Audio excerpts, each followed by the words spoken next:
What? Your Kengele is in the studio with us. You know, your Kengele was responsible, I think it's last year this year, to bring Mahat. Say Mahat. Ashmi, we say Mahat. Ashmi, we say. Ashmi. And now we see him in the company of Anthony Browder, a man we have been reading for years. We have been reading his books, you know, Nile Valley contributions, and we realize that he's from that order. We love that. The Kemetic order. So we're going to explore that tonight, and we're going to tell you what he has planned for the rest of his visit here. We have Anthony Browder in the studio with us, and this man has written books that I consider appropriate for understanding our relationship with that place them call Egypt, which we now know as Kemet, and how civilization was formed and created and spread into this part of the world without even recognizing that that part of the world has offered so much to even modern day society. And we're going to discuss these things with Anthony Browder tonight. This is the Cutting Edge on IRFM. Egypt is a Greek name for the country that we used to call Kemet. In my study in my attempt to reclaim the knowledge of African history and culture, what I found is that most of the names of African people, places, and things have been changed by non-African people. And if you understand the whole quest of creating a race of slaves, either physically slaves or mentally enslaved people, one of the things that you have to do is separate people from their land, separate people from their name, separate people from their knowledge of the past. And so Egypt was a name that was created after the Greek conquest of Kemet. It was a name that referred to the Greek interpretation of one building in one city in the nation of Kemet. And what it speaks to is the fact that in most instances, when Europeans attempt to identify with something that is African, they usually turn the name around. Like here in Jamaica, the country of Jamaica is named after a concept that the Europeans created. The Duns Rivers Falls is named after who? Cities here, Kingston is named after who? So wherever exactly. So wherever Europeans go in the world, they recreate their language, their history, and their culture. And so wherever African people find themselves, one of the first things that we have to do if we are to come back into our right mind, come back into our African minds, is to reclaim our names. And when we attempt to reclaim our names, then the European enslavers will always challenge that name. And so there's been a debate going on for years now as to the meaning of Kemet. They will acknowledge that Kemet was a name that was used in ancient times to describe that land, but they will say that Kemet meant the black land, the black soil. And that Egyptians wasn't black. And Egyptians weren't black, right. But when you study the language that was written by the people themselves, the language was called Medu Neter. They called it hieroglyphics. Medu Neter is the language of God, or the writing of God. In the writing of Medu Neter, they wrote the word Kemet.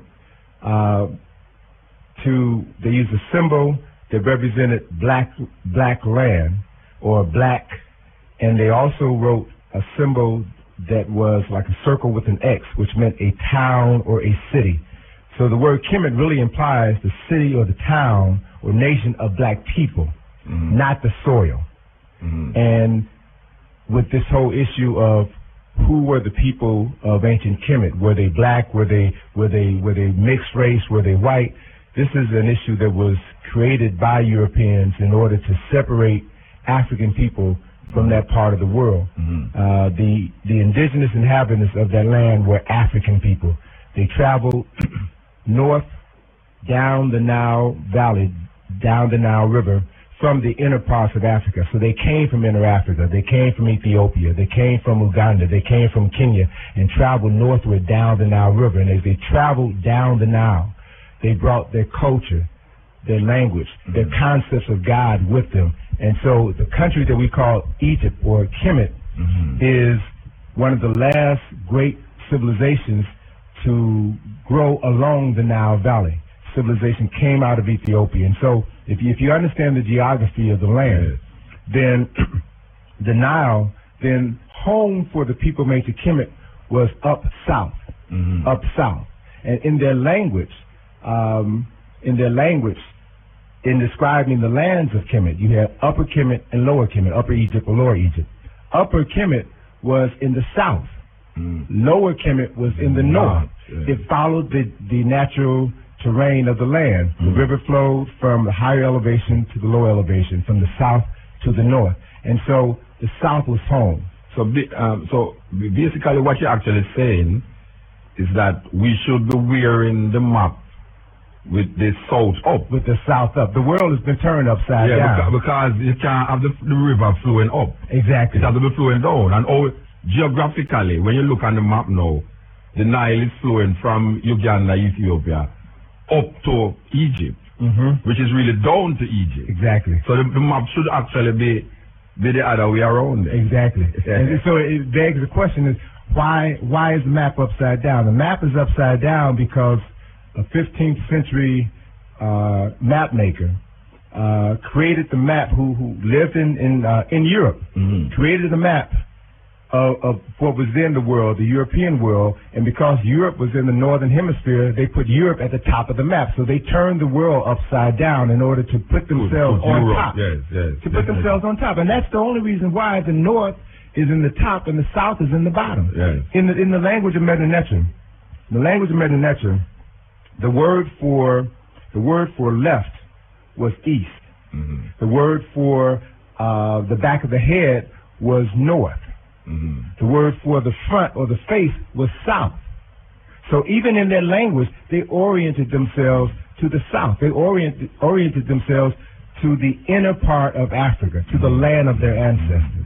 And so as these African peoples traveled down the Nile, from the south to the north, they brought their language, their history, their culture, and their gods with them. And so what Kemet represents is the last of the great Nile Valley civilization. I'll just stick up in. I want to clarify this to the listeners, because this is something that when we speak about it, people kind of get kinky about what we are saying, because we are telling them, say, civilization, the river can't flow up, it must have to flow down. Exactly. That means obviously somebody turned them up, and we start to call South Africa and put South Africa down. And according to Egypt, up. But really, you have to look on the river, how the river flow. And the river don't flow up. So, would I want to turn the map of Africa, like you're looking at it, up, but backwards? In other words, if you should project it on a screen with South Africa up, but you would be wearing it, or you would be seeing it from the back of the screen. Right? That means that West Africa would be where the East is now. Right? West Africa would be the same place. But only thing now, the South, where we call South, would be on the top. Right. And then Europe would be under the bottom. Exactly. Right. So we'll be looking at it from an African worldview rather than doing it what we're doing it now. Right. From a European worldview. And see, that represents the challenge that we're faced with, because our world has been turned upside down. And we've been conditioned to accept this upside down position as natural for us. So we have been living for the last 2,000 years, we have been living in an unnatural state, accepting it as reality. And so part of what my work is, my job is to set the world right side up, to put Africans back in their proper place in the world. And so we have to tell our story. And the only way we can tell our story is going back and doing the research of our ancient past, as opposed to allowing the people who turned the world upside down, the people who separated us from our homeland,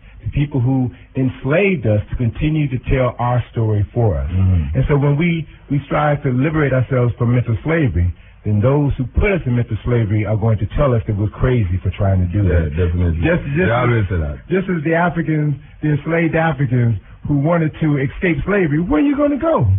Where can you find a master who's going to treat you better than the master? Yes. And so it's always those who have reclaimed their African mind, who are seen as dangerous or crazy, when in fact we're trying to restore ourselves to our rightful state. All right. The Nile Valley Contribution to Civilization is a book that the man put out there and he will go again and put out a study book. Yes. I remember the study book out there. What kind of studying the man go through to find out these things? Because we know we have to follow a man like you read this book and Ben Buchanan and Ivan Van Sertima and things, but where it come from that you could write that book to become an authority that I can read it now and say this is authoritative message going on here? Well, it comes from my discovering the fact that first of all, let me make a confession. I am a recovering Negro.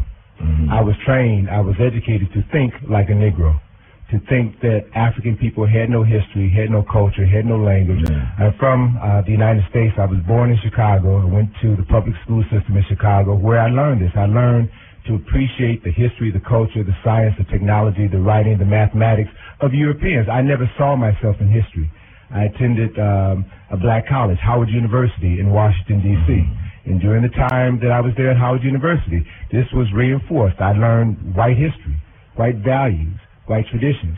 And it was only after college that I began to realize, by reading Dr. Yosef Ben Yakin, by listening to Dr. Ivan Van Sertima, listening to men who told me that there was another view of the world.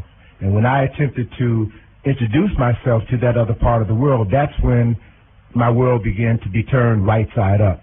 I learned that the Egyptians were black. Now, see, this is important for me because when I was a child in Chicago doing a report on ancient Egypt, I went to the World Book Encyclopedia to look up Egypt in the World Book Encyclopedia, and they classified the Egyptians as a race of dark-skinned Caucasians. They said right there in the encyclopedia that the Egyptians were dark-skinned white people. And I had to believe that because this is an authority. But when I began to read other books, I saw that there were conflicting stories. And so I went to Egypt. My first trip to Egypt was with Dr. Ben 21 years ago. And on that trip to Egypt, we spent 14 days in Egypt. And I saw with my own eyes the extent of my miseducation. I saw the evidence of the first building ever created by human beings, the Step Pyramid of Saqqara. I saw that with my own eyes. I saw that building was created over 5,000 years ago, before there was civilization in Europe, when people who we classify as Europeans were still living in caves, wearing the skin of animals, painting their skin blue and howling at the moon. Africans had built the first building, a 197-foot high building, a 19-story skyscraper was built by Africans. They had already created language, the first organized system of writing in the world. They had already created a system of government, united the upper and lower parts of Kemet. They had already established systems of law, systems of science, astronomy, architecture, engineering, philosophy, medicine, and religion. And so I had the opportunity to see with my own eyes the evidence of things that African people created before there was Europe. And so when I returned back to the States, my life was never the same. And I began to share this information with others. And that is what ultimately led to my traveling back to Egypt. I've been blessed. I've been blessed by the Creator to have traveled to Egypt about 35 times over the last 20 years. I have been taking groups to Egypt for the last 14 years. Oh, you have a group go to Egypt? Yeah, we go every year. You know, there's a sister that I know that her life changed since she went to Egypt, and I'm a good friend. She works on the street. Okay. She named Andrea Williams Green, and I know she's listening right now. Okay. She went to Egypt twice, and I think the last time was what did it for me. Because a lot of things was open to her. No, you know, I will really give thanks. But I want to go into this historical references here now, because most of our teachings originally about the black land and that part of the world came out of the Bible. Yes. We didn't have no reference point more than the Bible. So where the Bible starts, that's where our mentality starts. And where it stops, that is where our mentality stops. So our relationship with Africa, most of us in the Caribbean here, our relationship with Africa comes out of our relationship with biblical heroes and Cecil D. Mills, who gave us the 10 Commandments. So when we picture Egypt, we see Yul Brynner, a pharaoh, a white man. When we say Moses, we see a white man with a long beard, and all the other people. But when we see the slaves, who is fanning Pharaoh, this is some black Ethiopian, and they say these are the Ethiopians in the movie. What is the relationship between Israel, Kemet, and a set of people that we now see come in the picture after studies, the Ixos? That triangle now. Connect. I like a connect. Ixos, Israel, the Israelites, and Egypt to the people. Okay. Well, let me just clarify for the listeners who may not know. The Hyksos were a group of Asiatics who conquered Kemet and ruled Kemet for approximately 150 years, from the 13th dynasty to the 17th dynasty. They ruled Kemet. But what's important to understand is why they came to Kemet. They came to Kemet because, first of all, let me just, I want your listeners to imagine Kemet is important. Whoever claims Kemet claims ownership to the history of Kemet, ancient Kemet, not Egypt, but Kemet. Now, when I refer to Egypt, let me put a couple of concepts out here for your listeners. Kemet is the oldest documented civilization on Earth. The oldest date recorded in history is 4,230 BCE, over 6,000 years ago, and it's a date that's recorded in ancient Kemet.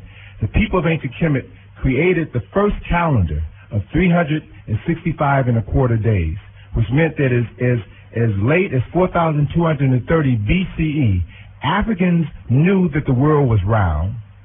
Africans knew that the Earth rotated on its orbit around the sun, and that it took it 365 and a quarter days to make a complete orbit around the sun. Now, the only way that you could come to this understanding is by studying the Earth, studying the sun. And it would take you, conservatively, it would take you at least 1,000 years of study and observations before you would be able to clearly say that it takes the Earth 365 and a quarter days.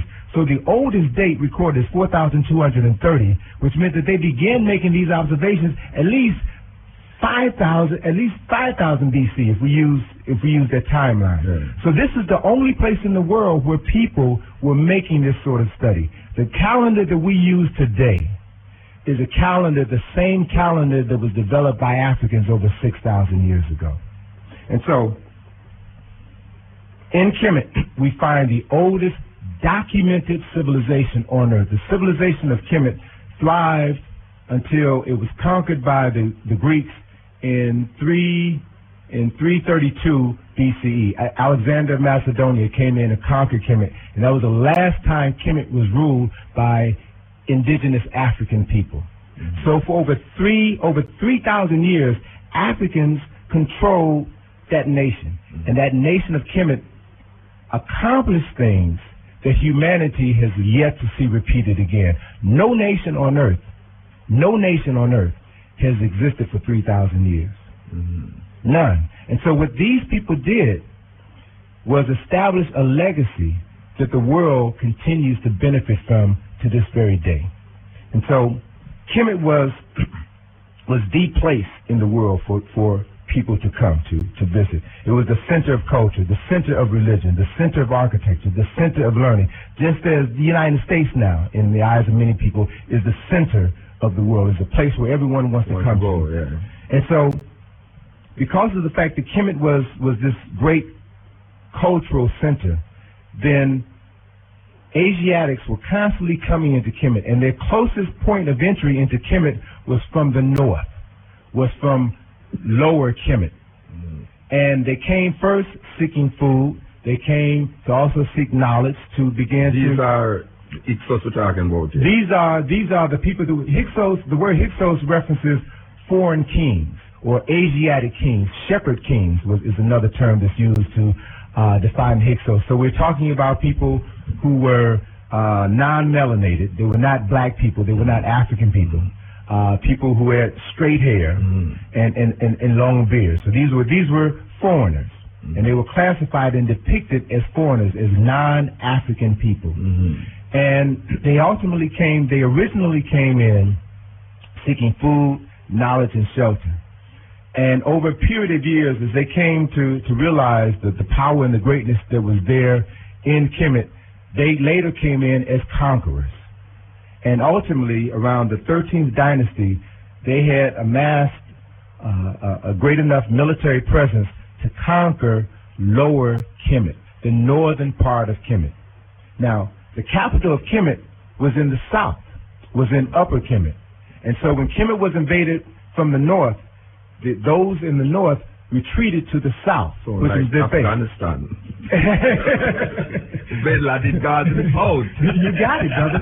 You got it. And so these foreigners only controlled the northern part of Kemet. Now, when you go to Kemet, most people who go to Kemet, particularly those who travel to the so-called Holy Land, and I'll share with you later on why I call it the so-called Holy Land. Those who go to the Holy Land come to Egypt and only go to Cairo. Only go to see the place where Jesus fled, and Jesus and Mary and Joseph fled and saw sanctuary, and they never go to Upper Kemet. 90%, well, let me be conservative, 80% of the temples, the monuments, those things that really define Kemet as a civilization are in the south. The only thing you have in the north, the Great Pyramids of Kuba, that's the only thing you have in the north, the Pyramids of Giza. Everything that defines that land as a culture, as a great civilization, is in the south, right? And so it's in the south, which is where the rulership was. And so when the Hyksos invaded Kemet, the powers that be retreated to the south, and they were able to maintain their control in the south. The Hyksos never conquered the south. And then ultimately, they were able to rally their military forces to drive out the Hyksos, to drive them out of the land. And when they were driven out of the land, Amenhotep III, for example, was one of the kings of the early 18th dynasty, who not only drove these foreign people out of the land, but what he did was he went all the way he went past Palestine. He went into an area that is now Iraq, and secured the border for Kemet in that part of Asia to make sure that these Asiatics would never come back and conquer the land again. And so these Africans were nation builders, and they understand when you build a nation, you also have to be able to protect your nation from invaders. So they secured the borders in the extreme northern part of the territory outside of their land in order to make sure that Kemet was always secure. But what happened is, even after the Hyksos were driven out of Kemet, and they were only there for approximately 150 years, even though they were driven out, there were elements of their culture that remained. There were elements of their culture that continued to pollute the culture, the thinking, the traditions of ancient Kemet, and made it possible for Kemet to be. It was almost as if you can look at the Hyksos as introducing HIV into Kemet. So even though they were physically removed, their disease had already infected the nation. And so over a period of years, Kemet became subjected to continued attempts to conquer the land by foreigners from the north. So you had these foreign conquerors coming from the north, and then you also had this illness that was beginning to fester inside of the nation. So the nation was under attack from outside and from within, right? And so it was only Later on, the Kemet ultimately became susceptible to this foreign invaders, and then fell in the hands of the Persians. And then the people and every time Kemet was under attack, the invaders would always come from the north, and they would retreat to the south. They would marshal their forces, drive out the invaders, and then another group of invaders 200-300 years later would then come back again. So there was this constant battle, back and forth, until ultimately Kemet was conquered by Alexander of Macedonia. And after his conquest of Kemet, Kemet ceased to exist, and it became Egypt. It fell into the hands of the Greeks. The Greeks controlled Egypt for approximately 300 years until they were conquered by the Romans. And then the Romans controlled the land until others. Why you come back and now connect us to the Israelites, yes, and how them come into the world mix? Yes. This is the Cutting Edge and IRFM. We want the people them to know that this is a must here. The lecture and panel discussion, them say it's a seminar.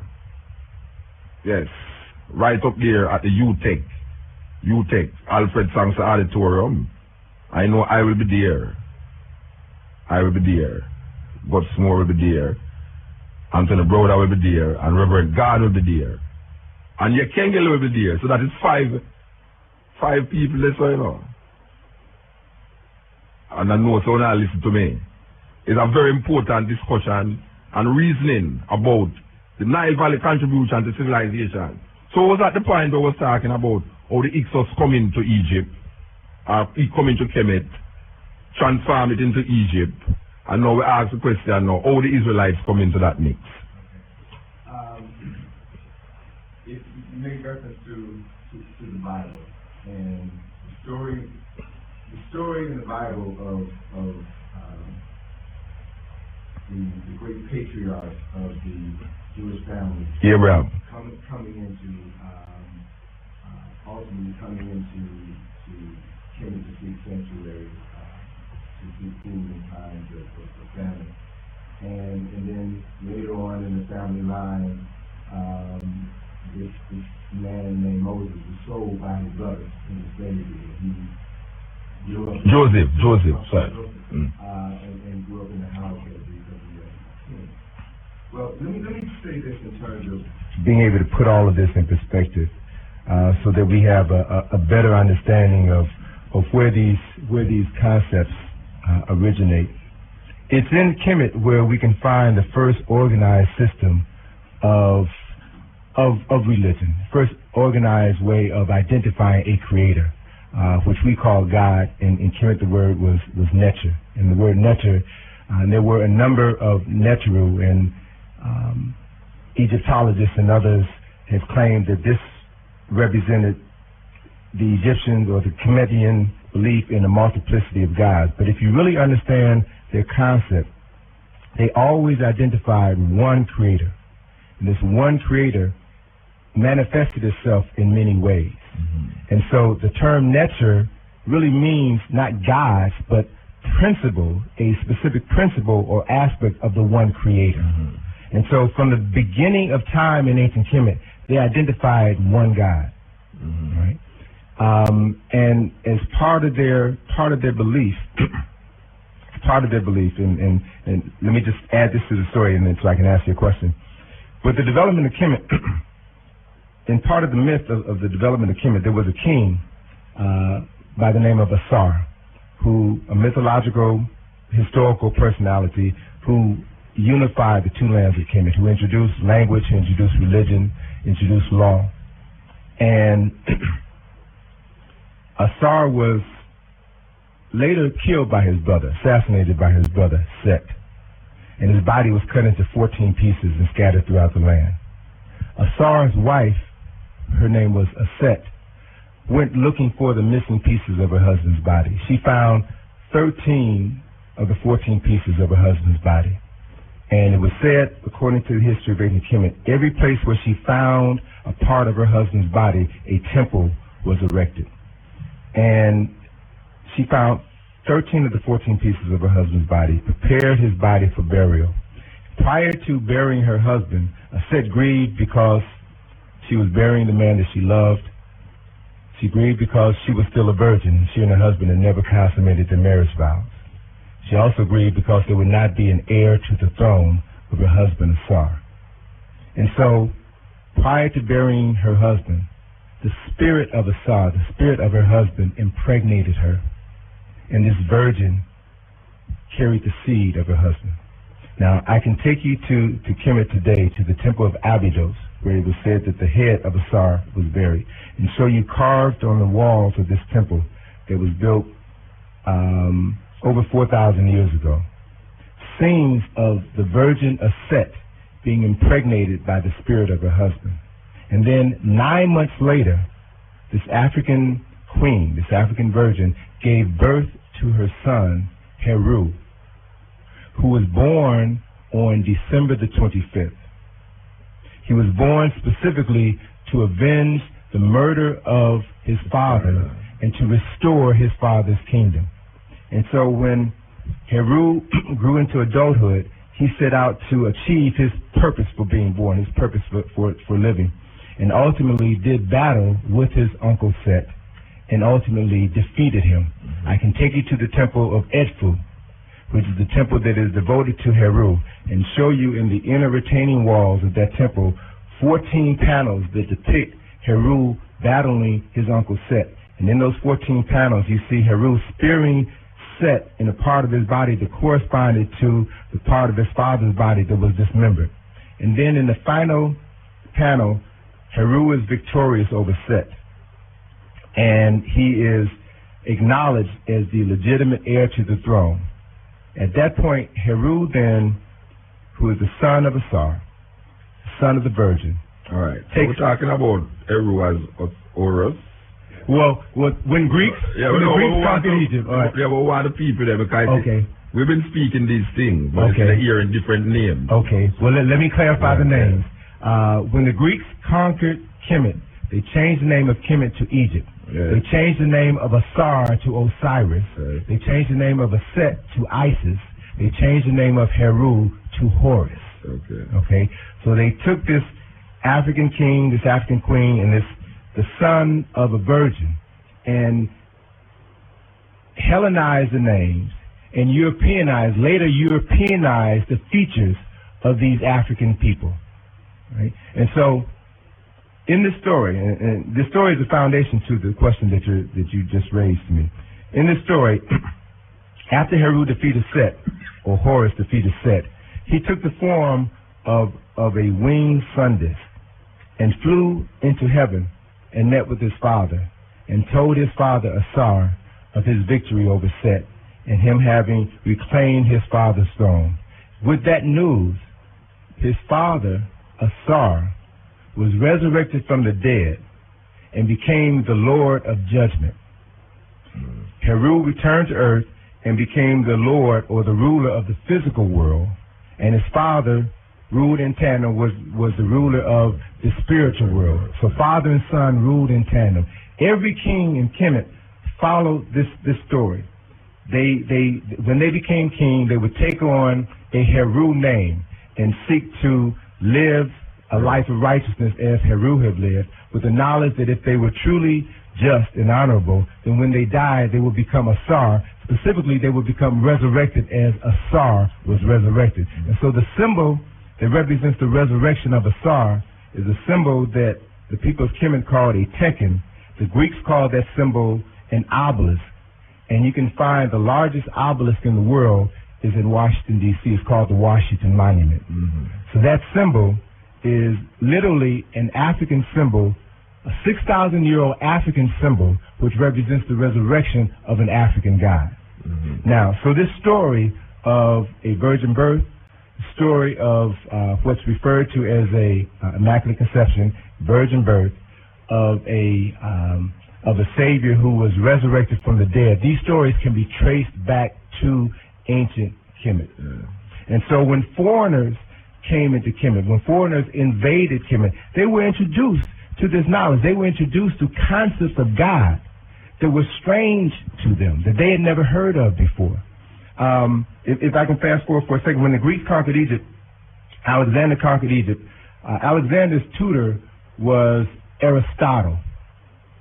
And Aristotle was able to take this accumulated history of ancient Kemet and incorporated into what became the system of knowledge for the Greeks.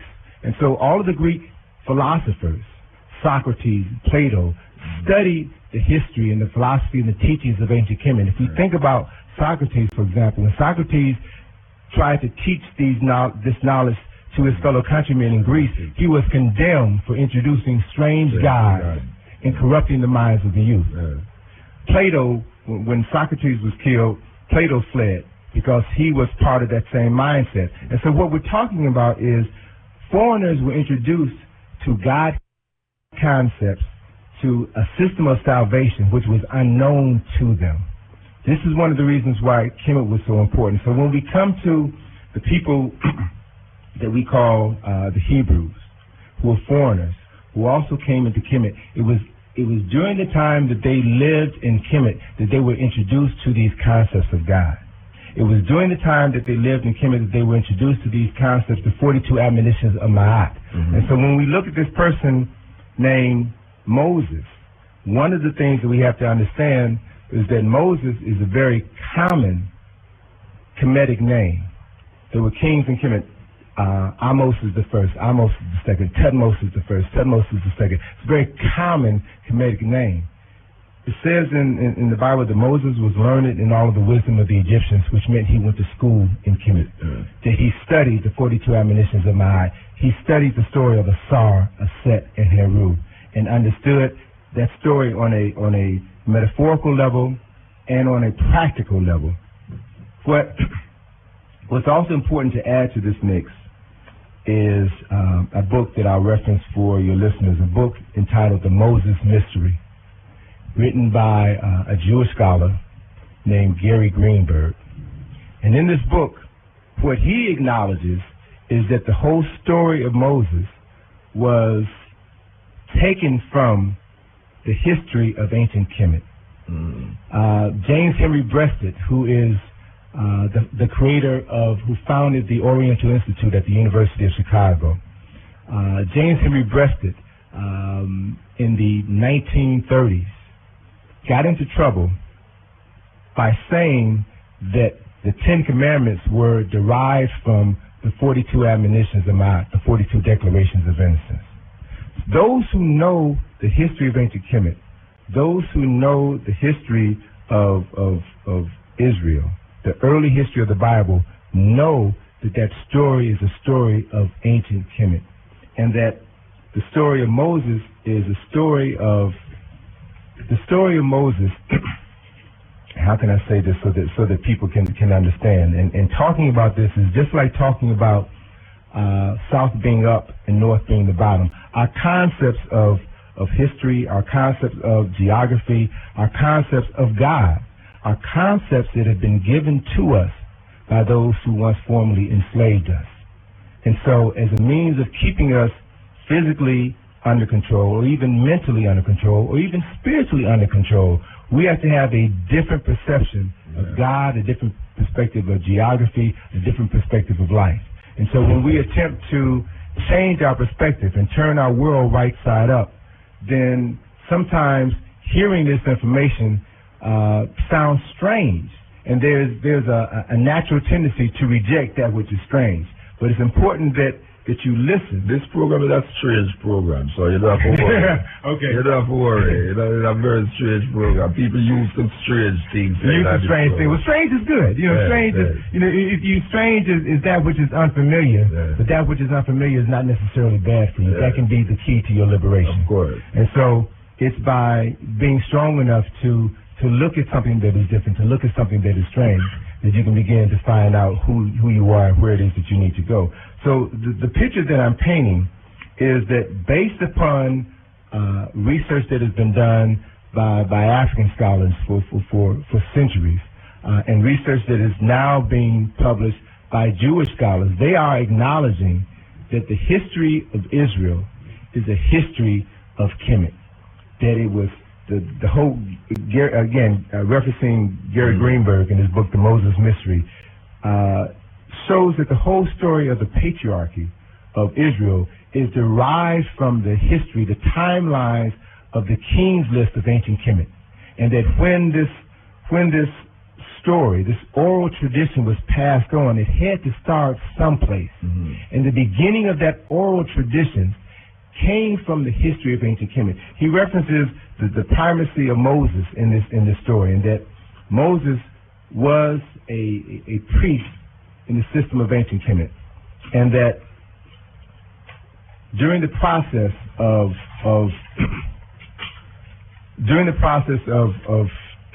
foreign invasion, Moses was forced. Well, how can I put this so that it makes a lot of sense? Moses was a priest in ancient Kemet. Moses understood this concept of one creator. All right. Do you believe in your stories, anthropological findings, was there a historical man in Israel named Moses? Or is it the Israelites trying to transform an Egyptian Kemetic idea onto a historical person that they created? Exactly. It's the latter, what you just said. Even in studying the history of Israel as written by Jewish scholars, they have acknowledged that there is no historical Moses, that the story is allegorical, that there was no Exodus. The story is allegorical. And so you have to begin to understand the allegories and the symbolisms to understand what the story is truly all about. So the process of what we're dealing with is people who were introduced to a God concept and took that God concept and integrated it into their culture and saw themselves as having a special relationship with God, saw themselves as having a covenant with God, and then convinced others in the value of this relationship. All right. I could go back. Okay. We could talk about Abraham first. All right. We know, based upon what them say, that Abraham came out of the Ur of the Chaldea, which them claim was somewhere in Iraq, or somewhere around there. So, all right. That means, what we get to understand is that there was a set of people living in this area, Sumeria and and Iraq and these places. We know also that there was a set of people living in Egypt. They were called Kemites. And then now we just mentioned the Ixos, which is a set of people coming from further back, further east. India, maybe the Caucasus, we don't know where them come from. All right. People tell you that the Israelites was black people. Because people want to believe that because it's Bible thing and the heroes in the Bible must be, if they're not white, they must black. Because we want them to be black to know so well. We have a part to play and thing.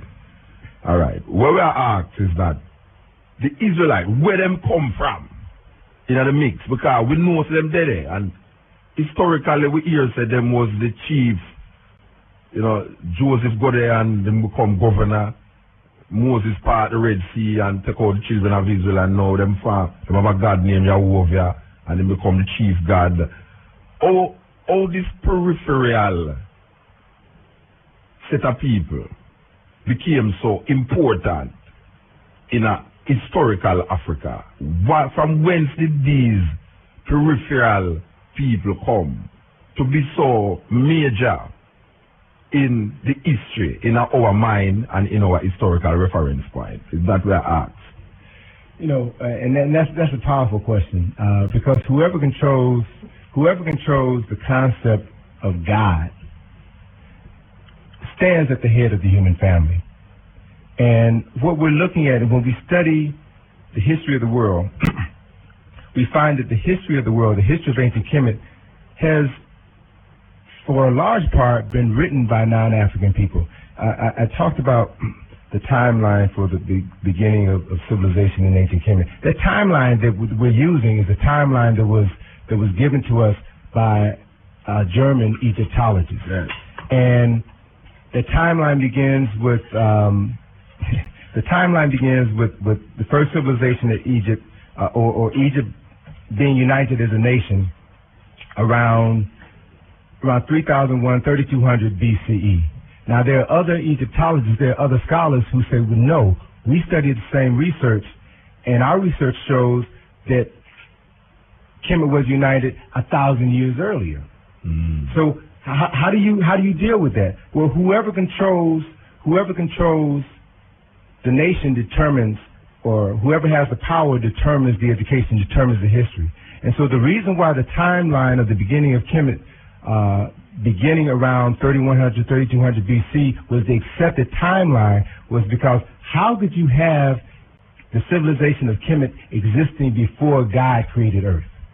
And so it was Christian German scholars who decided to move back the timeline of the beginning of the civilization of ancient Kemet so that it would fit into their concept, their Christian concept of God creating the world, God creating Adam and Eve, and everything else coming from that. And so that's a very basic and fundamental issue that we have to look at. Our concept of God is a concept that has been created by those who control the culture. Those who control the culture. And so we have to begin to look at that. Religion is a tool, is a political tool. All religions are political. All religions are social and economical. And if we don't understand that, then we don't really understand what religion is all about. We don't really understand what the battle for the minds of the spirits of people is all about. And so when you realize, first, if we can accept it, if we can accept the fact that the civilization of Kemet is the oldest civilization on Earth, the civilization that gave us the oldest concept of God, and even the name that we use to identify the Creator, Amen, is an African name for God. Amen is a name that represents the sun, which is a symbol that represented the Creator, the sun after it set, after the sun disappeared from view. Amen in Medu-Neter means concealed or hidden. And what it references is that aspect of the Creator that is now hidden from view when the sun sets.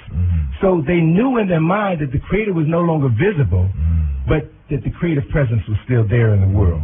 And then they saw in the morning the sun would be reborn in the east. And the sun, when it was reborn, was referred to as Kepra, which means the recreated, the rebirth, the recreated. The sun moved into its highest position in the sky. At high noon, it was known as Ra. And because of the sun was a symbol that was associated with the Creator, with the creative force, then when Ra symbolized the sun at high noon, then it represented God on high. So this is where these terms and concepts come from. And as the sun set in the west, it was referred to as Amen, the hidden presence of God. So all we're talking about are different terms to describe the Creator and its relationship to Earth, its relationship to me. Have you ever been to Israel? I was in Israel this year. All right. When you go to Israel, there's a place named Jericho. And when you enter Jericho, there's a sign that says, the oldest city on earth, 10,000 years. Can that be validated in relationship to what you said? Because you're talking about a 5,000 year period. Okay. Let me say this. I've been traveling to Kemet for the last 20 years. This year, I made my first trip to Israel. You went to Dimona? I went to Dimona, yes, sir. Made my first trip to Israel. And I made that trip with a church group from Washington, D.C., Reverend Willie Wilson, the Union Temple Baptist Church, a very African-centered, culturally based church in Washington, D.C. We did a trip to Israel, and from Israel, we went to Egypt. And let me just share with you the personal experiences of the Christians who were a part of this trip to Israel. As we took this tour, our guide showed us the place where they believe Jesus walked, or the place where it was said that such and such event occurred. And after 3 days of touring in Israel, the Christians said, ain't nothing here. There's nothing in Israel to validate what is in the book. You mentioned Jericho. We weren't able to go into Jericho because of the political situation. But one of the things one of the things we discovered, the wall of Jericho was only 2 feet high. So what does that do to the story? Wall of Jericho was only 2 feet high. So what did Joshua do? What was that battle all about? We went to the Sea of Galilee. Found out the Sea of Galilee is not a sea; it's a lake. We went to Jerusalem, to the Church of the Annunciation.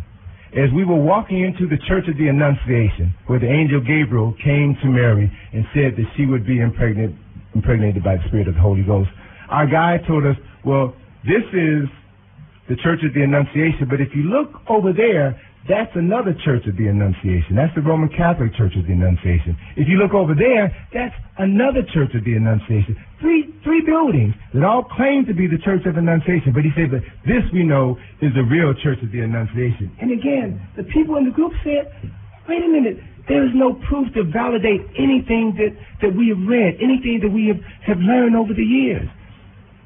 It was a real eye-opener for the people to see how history has been written by others. We went to Megiddo, looked over the plains of Armageddon, where a guide that showed us talked about the oldest battle is the battle where Thutmose III, who's known as Jehudimus III,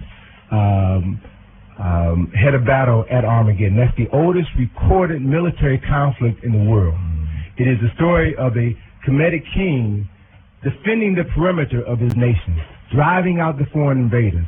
And he referenced the fact that there have been more battles fought in Armageddon than anywhere else on earth. More wars fought in that holy land than anywhere else on earth. And according to the scriptures, this is where the last battle is going to take place.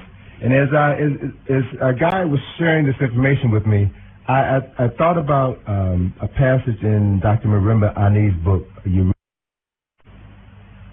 Yahweh is the God of warfare, death and destruction. So it makes perfectly good sense if you understand the history that the place where the God of warfare, the God of death and destruction is worshipped, is going to be the place of the most conflict anywhere else on earth. And so there were these revelations that were made by the members of the group. We went to Jerusalem. We saw Mount Moriah, where the Temple of Solomon once stood. There is no Temple of Solomon now. All we saw were places where historical events occur. We went to the Garden of Gethsemane, and we were told that there were certain things that happened there, but there was no evidence to support that. We went to Calvary, and we were told that there's no evidence to support. Calvary is now a bus station. Yes, it is. and you know, there's nothing to substantiate the stories that have been told. When we finally went to Kemet, took the group to Saqqara, where they can see the Step Pyramid, the oldest building that was ever made by human beings over 5,000 years ago, is still standing today. You can go to the temples that were built thousands of years before the birth of Christ, and see carved on those temples stories of a virgin being impregnated by the spirit of her husband. I understand what I said, because when we went to Jericho, there was no wall there, but then said this is where the wall was.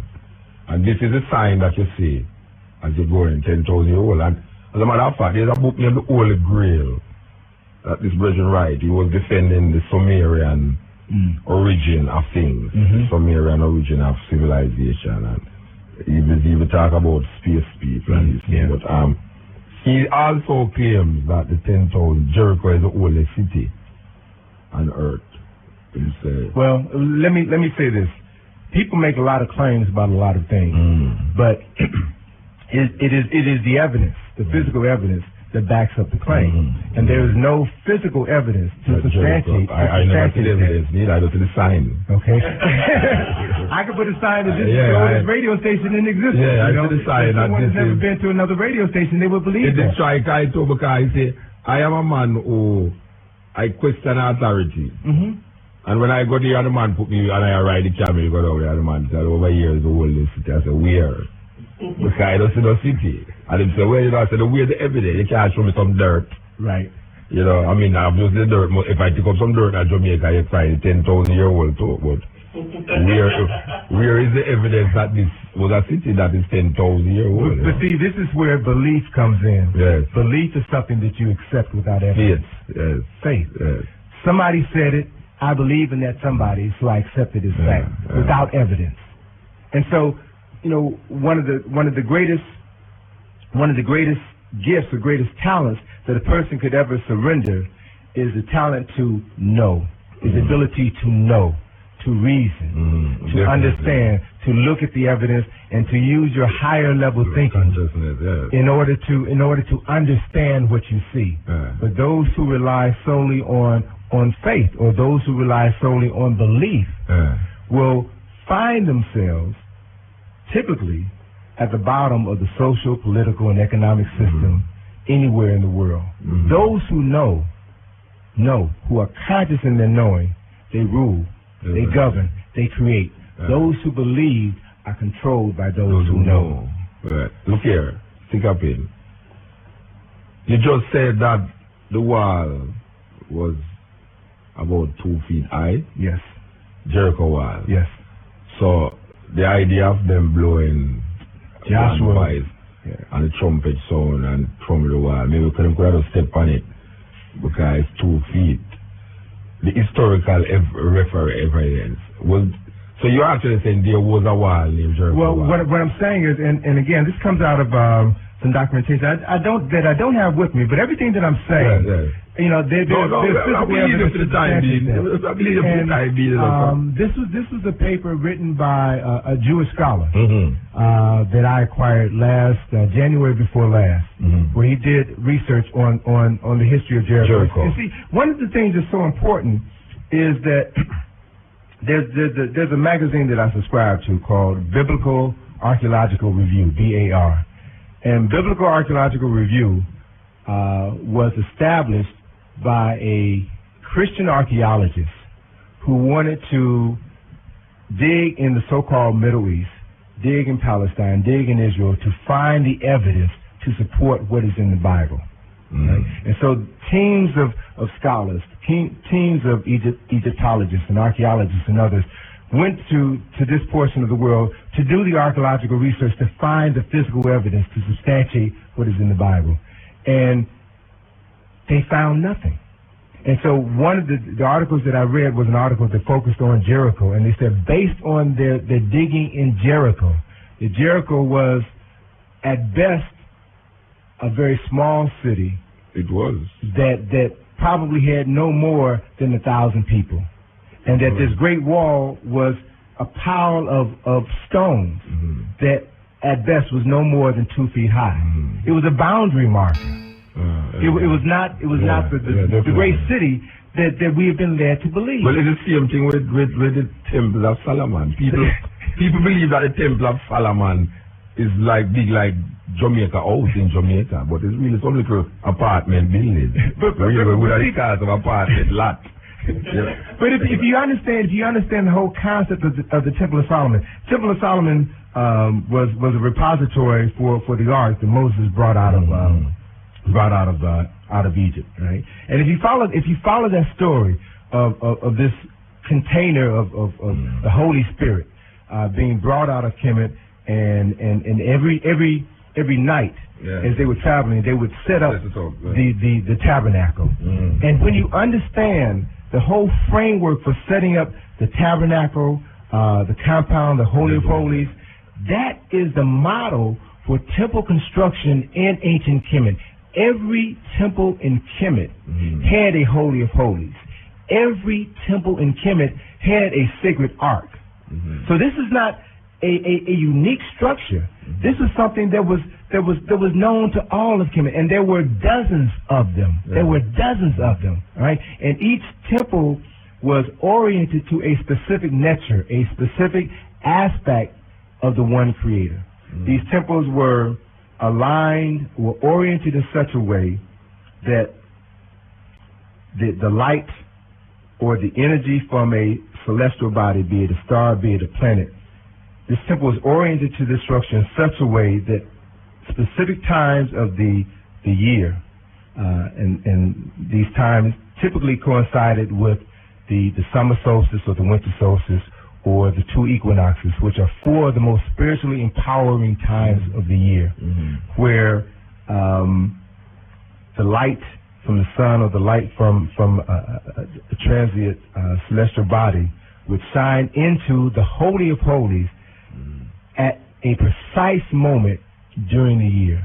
And so it was said that this is when the spirit of the Creator would fill this sacred place, sanctify this sacred place, and only the head priest, who was the Pharaoh, Pharaoh was always the head priest, or any other members of the priestly caste were allowed to be in that sanctuary at that time, and that is when they would have direct communication with the Creator. This is where these concepts originated.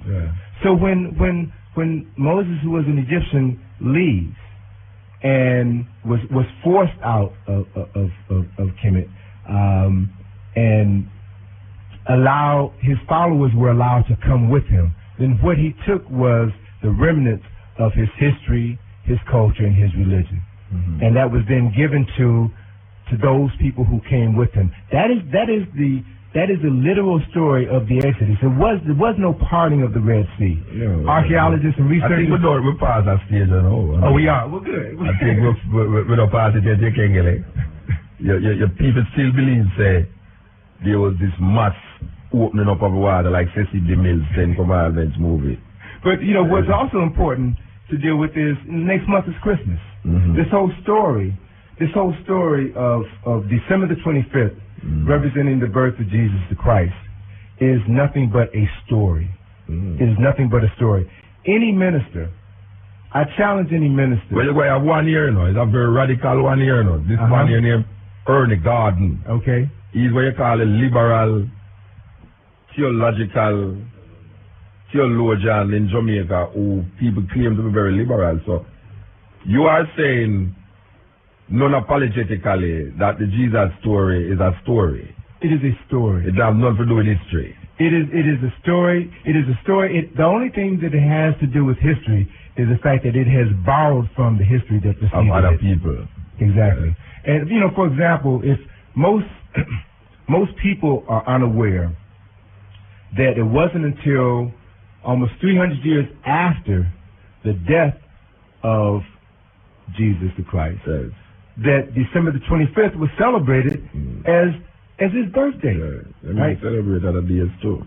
Yeah, they celebrated another March. day.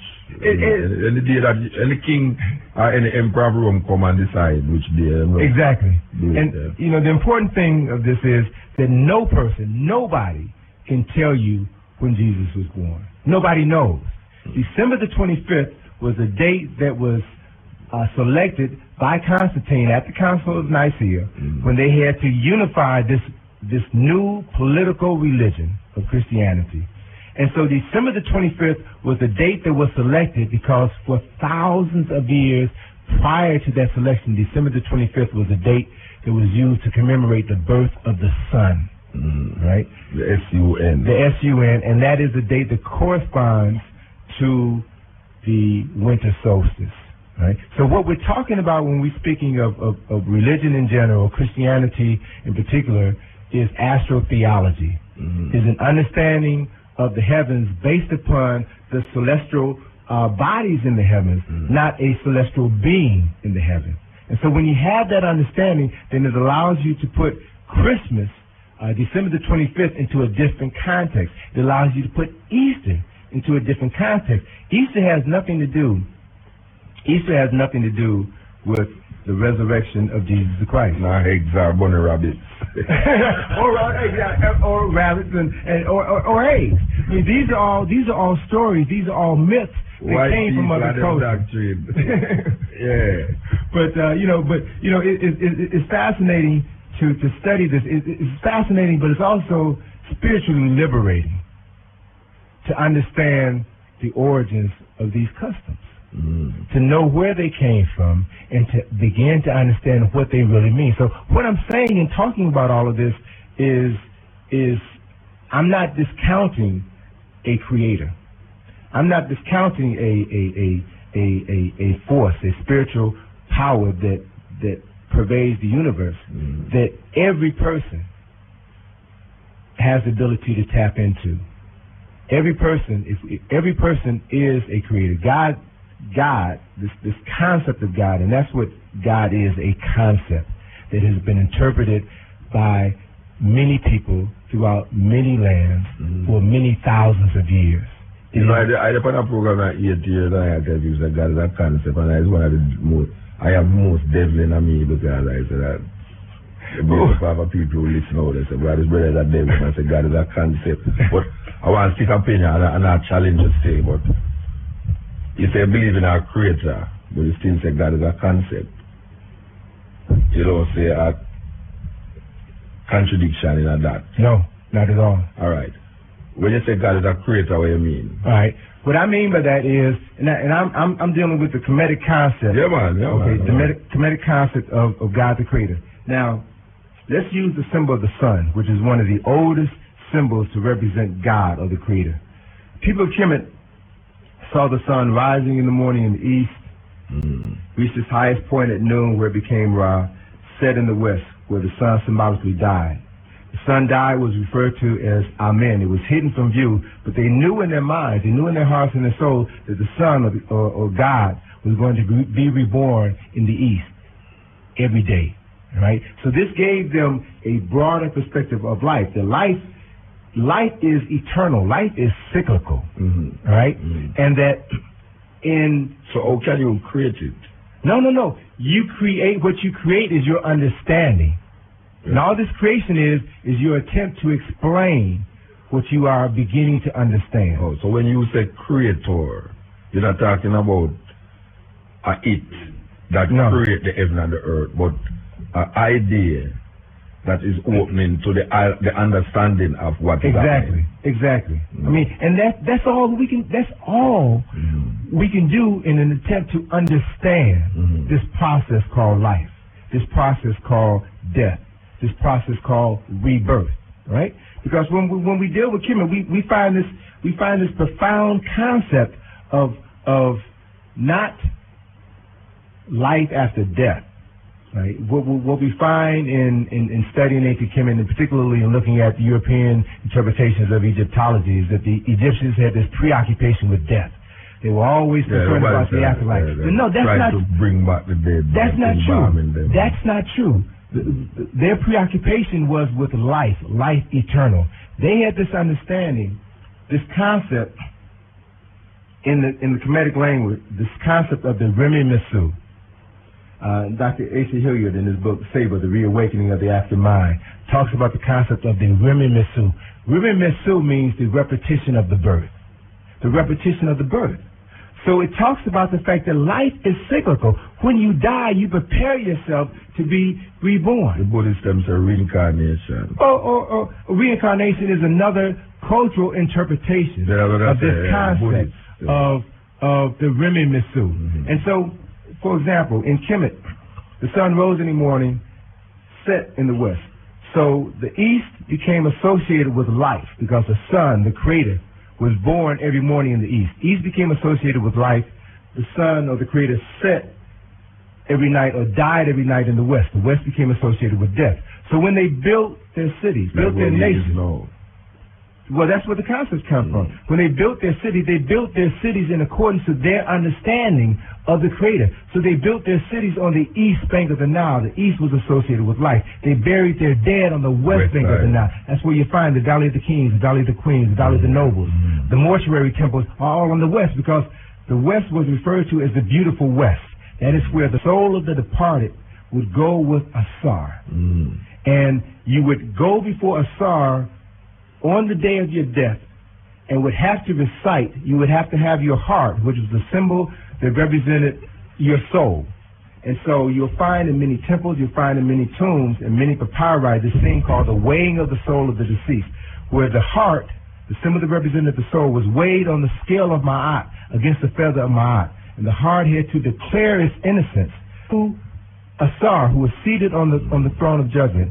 He had to declare the 42 admonitions. I have not stolen, I have not robbed, I have not polluted myself. And if this heart was true to these admonitions, weighed on against the feather of Ma'at, this heart would be as light as a feather, which meant that this person lived a righteous life. And then Jehuti would then take the hand of this soul that confessed its life and lead that soul to his Father. It brings to mind the passage in the Bible in John, I forget the particular verse, none comes to the Father except through me. That comes straight out of Kemet. And so at this scene of the weighing of the soul, where the heart of the deceased is weighed against the feather of Ma'at, there's this symbol that was written in Meta-Neter of a rectangle, a brick. It's called a birthing brick with a human head on top. That is called Mesket. And Mesket symbolizes the Remi Mesu, the repetition of the birth. So, I mean, think about these concepts now. They had a profound understanding that life was not a one-shot deal. That life was a continual cycle. A continual cycle. So the ancestors, what in traditional African society, concept of the ancestors is real. Yeah. It is continual. Yeah, this is the cutting edge, and I refer when we come back, we want to talk about the thing we talk about, the heads.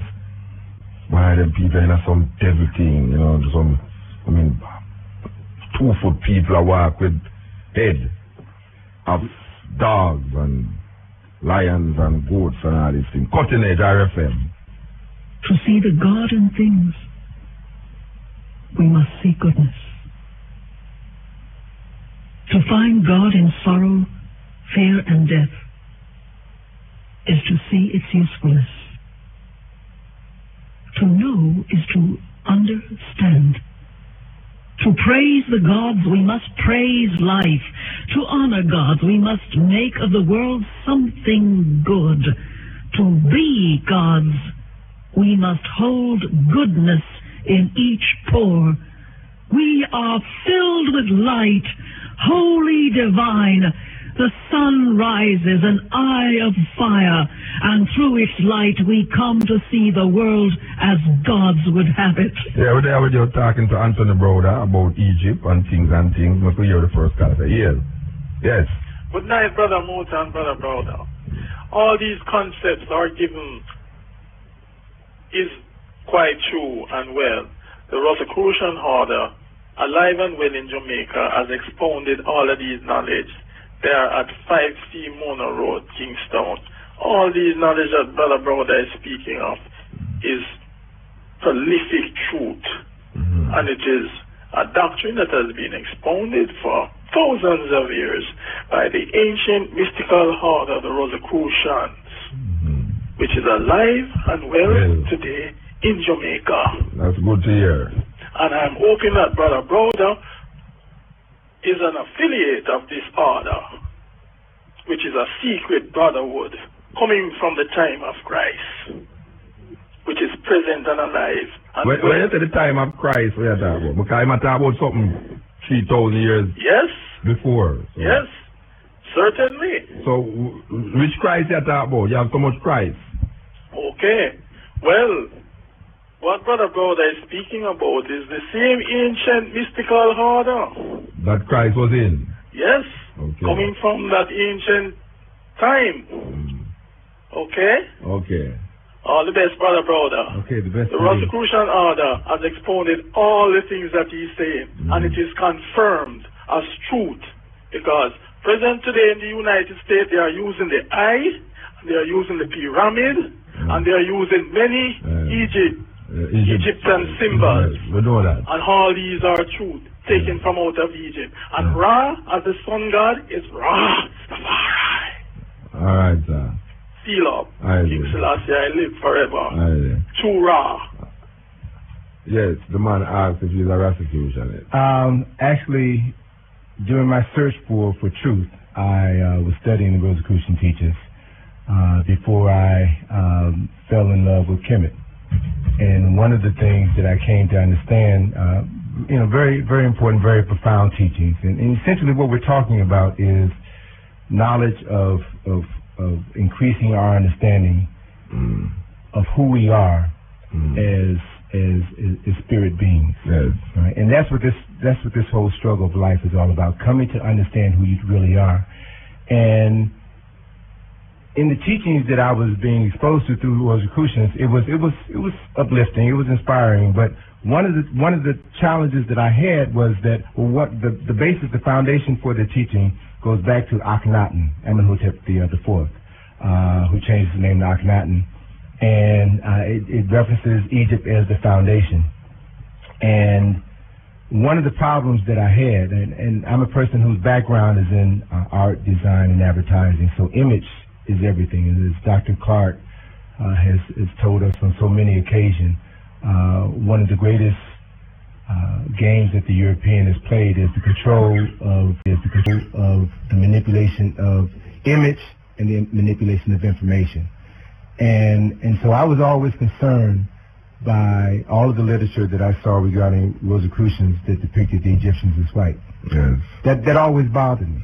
And so when I began to study the history of Kemet, I began to realize that the people of ancient Kemet were in fact African. Yes. And so the question that I was confronted with in my quest for spiritual understanding, if those who claim to be spiritually enlightened still can't deal with the basic historical reality or racial identity, then what else are they holding from me? Yeah, but you notice that people who is aware of the physical reality can't deal with the spiritual reality, and people who are aware of the spiritual reality can't deal with the physical reality.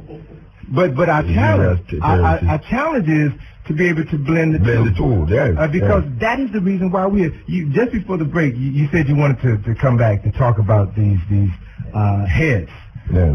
And that's a good point. I want to make a couple of comments about that, because typically, for those who don't have understanding about ancient Kemet and who believe what they believe the history lessons that they get from Cecil B. DeMille's or the movie The Mummy Returns and all of these distortions of African spiritual realities, they see these images of a dog head on a human body, or a hawk head on a human body, or a human's head on a lion's body, and say that these people are pagan.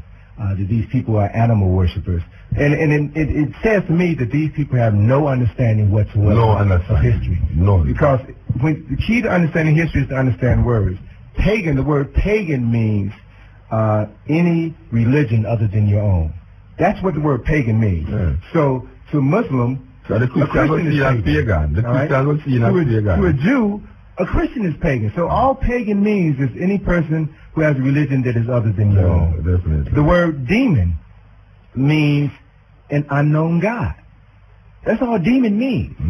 And so we've taken these concepts and have allowed these concepts to be so distorted that they fill us with fear. And it is this fear which separates us from an understanding of spirit, an understanding of the Creator, and building that relationship. Let me share with you an understanding that I'm beginning to cultivate a greater appreciation of with regards to one of the most important statues that morphs animal and human. Sphinx. That is, okay. Well, we call it Sphinx. We don't know the Egyptian. Okay. Well, you have to tell me that. Well, no. We do know the no, I mean, you have to, no, we will say me, but you have to tell me that now that we can know. Sphinx is a Greek word. Yeah, we know. The word sphinx means to strangle or to hold. And it comes from the story written by the Greek playwright Sophocles about King Oedipus and the story of the Sphinx, this monster that had the head of a woman and the body of a lion to terrorize the people along the road to the city of Thebes. They make movie of it. Okay. So this is Greek insanity. And so we have to begin to understand the value of looking at African history, African culture, African spirit through African eyes, because we'll glean a totally different understanding. The African name, or the Kemetic name for that statue, is Her-Em-Aket. It means Heru on the horizon. Who is Heru? Heru was the son of the resurrected God. Heru was the son of the Virgin who was born on December the 25th, at least 4,000 years before the birth of Jesus the Christ. So let's put that in perspective and understand where it comes from. The statue of Her-Em-Aket, the so-called Sphinx, is regarded by many archaeologists as one of the oldest sculptures ever created by humans. There is one school of thought that believes that this statue is over 10,000 years old. Okay. It has the head of a person, the head of a man, the body of a lion. The head of Heru, the son of the resurrected God, and the body of a lion. We all know that African people express their understanding through symbolism, through metaphor. And so we all know that lions don't have human heads. So what is the metaphorical meaning of this statue? The body of the lion symbolizes the lower animal nature or the bestial nature that exists within human beings. All right? But if you see this statue, which is 240 feet long, which is 66 feet high, the face of this statue is almost 14 feet wide. The statue, the body of the lion is sitting down calmly, quietly. It is under control. The lion symbolizes the king of this bestial nature. And this lion is sitting down at the Giza Plateau, facing the rising sun, facing the east, under control. The head on the body of the lion is the head of Heru, the son of God, the son of the resurrected God, which symbolizes divine wisdom. It symbolizes, if you understand the significance of the story of Heru, Heru was born for a specific purpose in life, and that is to reclaim his father's kingdom. And when he accomplished his goal, his objective, when he accomplished his reason for being, then he set in motion a process of understanding for all humanity. This process which led to a greater development of oneself. It is from the word Heru, H-E-R-U, that the Greeks have derived the word Horus, H-O-R-U-S. It's from the word Horus that we have derived the word hero, H-E-R-O. All right? So a hero is someone who... A savior. Someone who does battle with evil. Because in the story, Heru did battle with Set. It is from the word Set that we have derived the word Satan. And so the battle between Heru and Set is the battle between good and evil, the battle between the sun. Heru was the sun, the S-O-N and the S-U-N, who did battle with Set, the forces of darkness. So what we're dealing with is this concept of good and evil, light and dark, metaphors for the human mind and the human experience. So Heru, through light is a symbol, a metaphor for consciousness, for knowledge, for the Creator. And it was Heru who manifested this consciousness in his physical being that allowed him to set the standard for all humanity. And so that symbol stands as a reminder of who we are. We are spiritual beings having a human experience. And when we learn how to control our lower animal nature, our bestial nature, through the refinement of our minds, through the development of our intellect, through understanding our spiritual purpose in life, then we can control our body. We are no longer a slave to our passions. Right? We no longer function from a lower animal nature, a bestial nature. Our spiritual consciousness is what guides us as we move through life. And Heru, or that statue of Her-Em-Aket, becomes the model or a metaphor for human development, human evolution. The word human is important as well. The word human is derived from the Sanskrit word. Hu means God, and the word man means mind. The word man has no sexual connotation whatsoever, right? This is the word woman, means the womb that produces mind. So as a human being, we are, in essence, spirit-minded or God-minded beings. And when we begin to understand who we really are and what we are by raising our level of consciousness, then like God, the concept of God, which manifests that creative principle which we see in operation in the universe, we are creators. And when we manifest that creative consciousness, then we then have the ability to tap into this ancestral line of knowledge to create eternity, to create heaven on earth. And so, by traveling to Kemet so many times and walking through the temples and the monuments, I after about my 7th, 8th trip, I got past the point of just tripping out on the fact that I'm here in Egypt, walking in the footsteps of these ancient people, and began to try to understand the mindset that created these temples, the mindset that created the pyramid. Do you realize that the technology mankind in all of his greatness today cannot replicate the building of a pyramid that's why Jesus says some people out of space make it. But they say that because they don't want to acknowledge African humanity. So why you deny that? You don't believe that? It's based on until I have evidence to substantiate that. Based on what I know from traveling to Kemet, I see, and again, pyramids are interesting, but they're not the best that Kemet has to offer. You go to see the Temple of Karnak, which from the time of its construction, which Temple of Karnak is the largest temple, the largest place of worship ever created by human beings on planet Earth. You can take every church built in England and put it inside the Temple of Karnak and still have room to play 2 or 3 soccer matches simultaneously. It is huge. There in the colonnaded hall, a hypostyle hall of the Temple of Karnak, you've got over 138 columns that are so wide that you can stand 100 people on top of these columns. All right.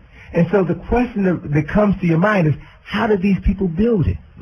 What was the consciousness? What was the spirit that motivated and guided them? And I began to look at the history and look at the culture, look at the architecture or the ruins from that perspective, then I began to realize that I was walking in the path of men who had found a way to restore their higher consciousness and who had literally recreated heaven on earth.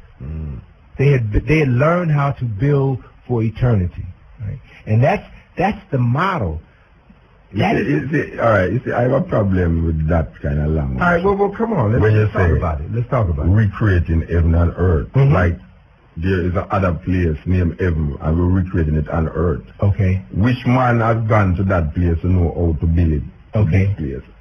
And I don't understand the concept when somebody says, let us recreate heaven and earth.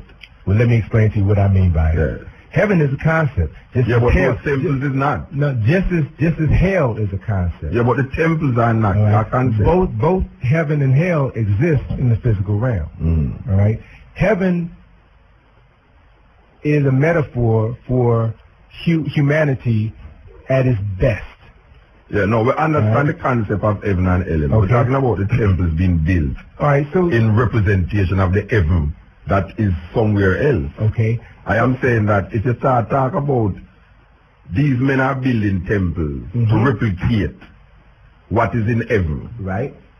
What was in heaven that they are replicating? Okay. So let me explain it to you. In that, as I said earlier, every temple was oriented to specific celestial bodies, specific stars or planet or constellations. And so these stars were considered the home of the Neteru.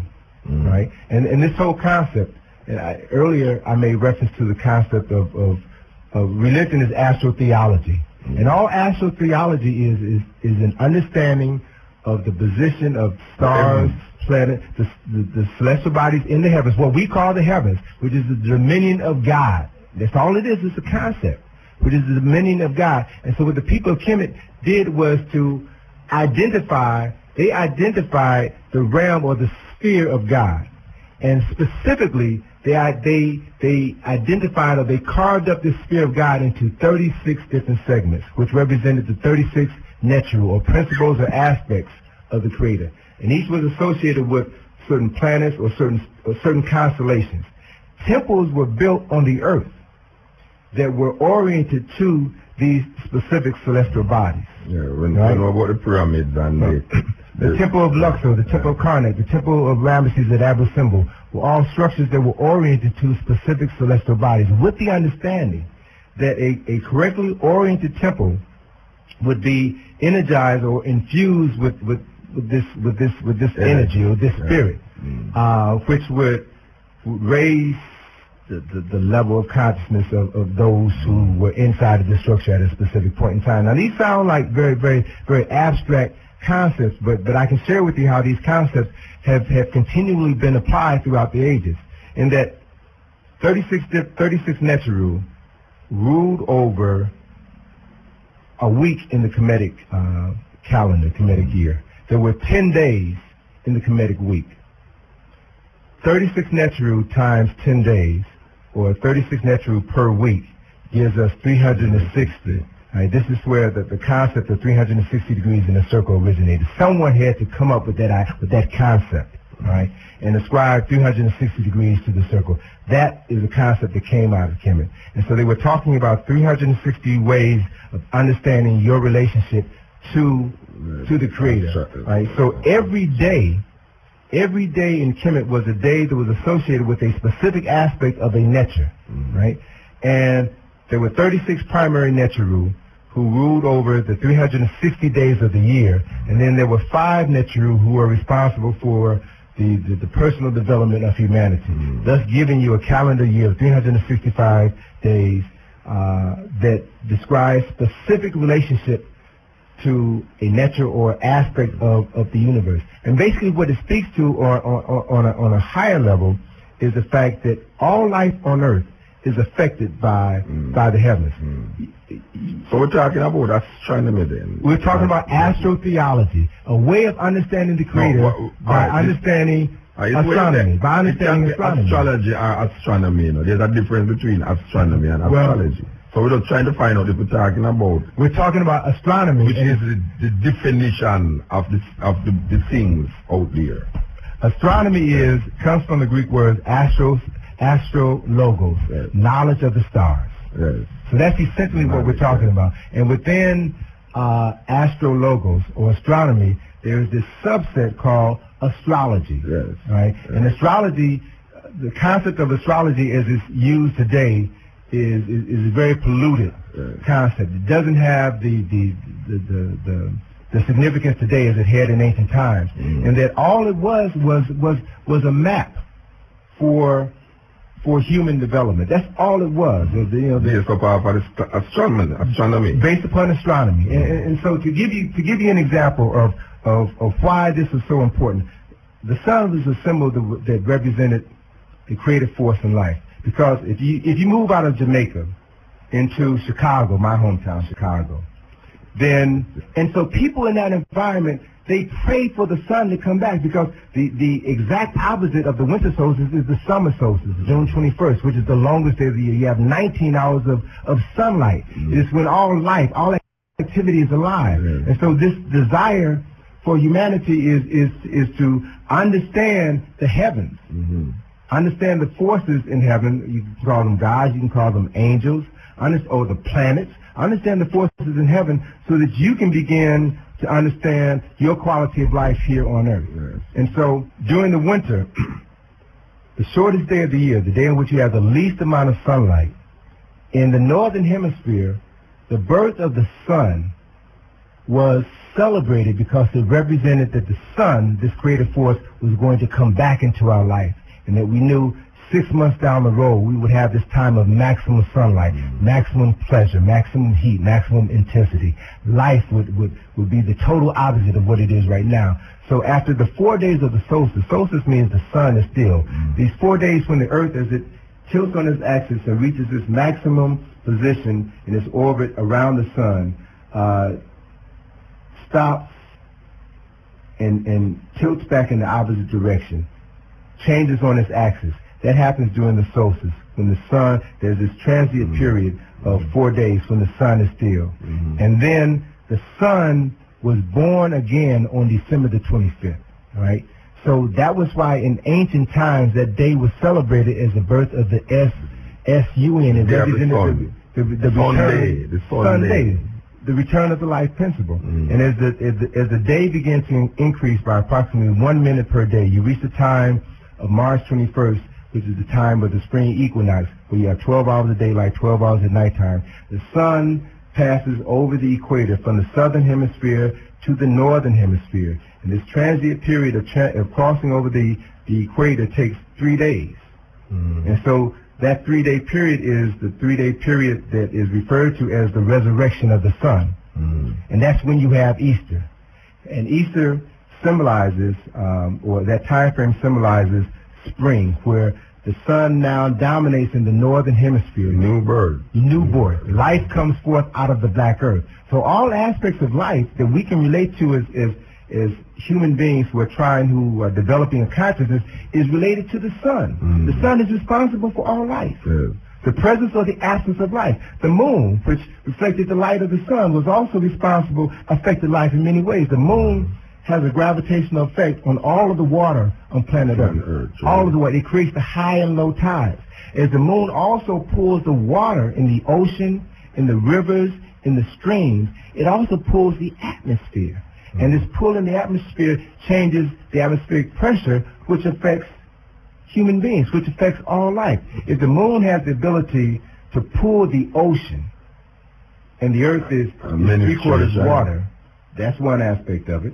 But the other aspect of it is if the moon has the ability to pull the water in the ocean, what is the moon doing to the water in your vein, the water in your body? That's why it's administration. It has a lot of things to do it. This is the Cottonage on IRFM. Yes, Ian. I did. Oh, you weird. Oh, you know, man. I did, man. Long time, man. Give thanks for another very interesting program. I think for the Cottonage I got to the day program, them. No, man. I'm sorry, man. All right. Yeah, give thanks for another interesting program, Oonoo. Yes. I would like to ask the brother or the professor. You have to talk a little louder now, though. Sorry, man. I would like to ask the brother or the professor a couple of questions. One of them is the Hebrew language. Could you tell us what is the difference between the Hebrew language and the Chaldean language? And the Chaldean language. Chaldean. I don't know. But there's a similarity between Hebrew and the Kemetic language, in that both languages were written in consonants, and they don't write vowels. I see. They don't write vowels. And the reason why in Kemet they didn't write vowels had to do with the fact that, as we know in both cultures, the Kemetic culture and the Hebrew culture, the word was sacred. According to the text, the world was brought into creation via the spoken. I'll give you this metaphor. Consonants are the bricks that build a language, build a culture. Vowels are the mortar which hold the bricks together. Vowels vibrate at a rate 600 times faster than consonants. Vowels give consonants and words their power, their life force. So whoever understands the power of the words, where to place the vowels, has the ability to become a creator. I see. Can I ask you this too? I noticed in the dictionary the definition of the word day is the period of time that it takes for a celestial body to make one complete orbit, one complete turn on its own axis. And, hello? Yes. And therefore, the day in Earth is 24 hours, but the day on the moon is 1 year. So it takes a year for the moon to turn once on its axis. I want to know if you know how much is the day for the sun.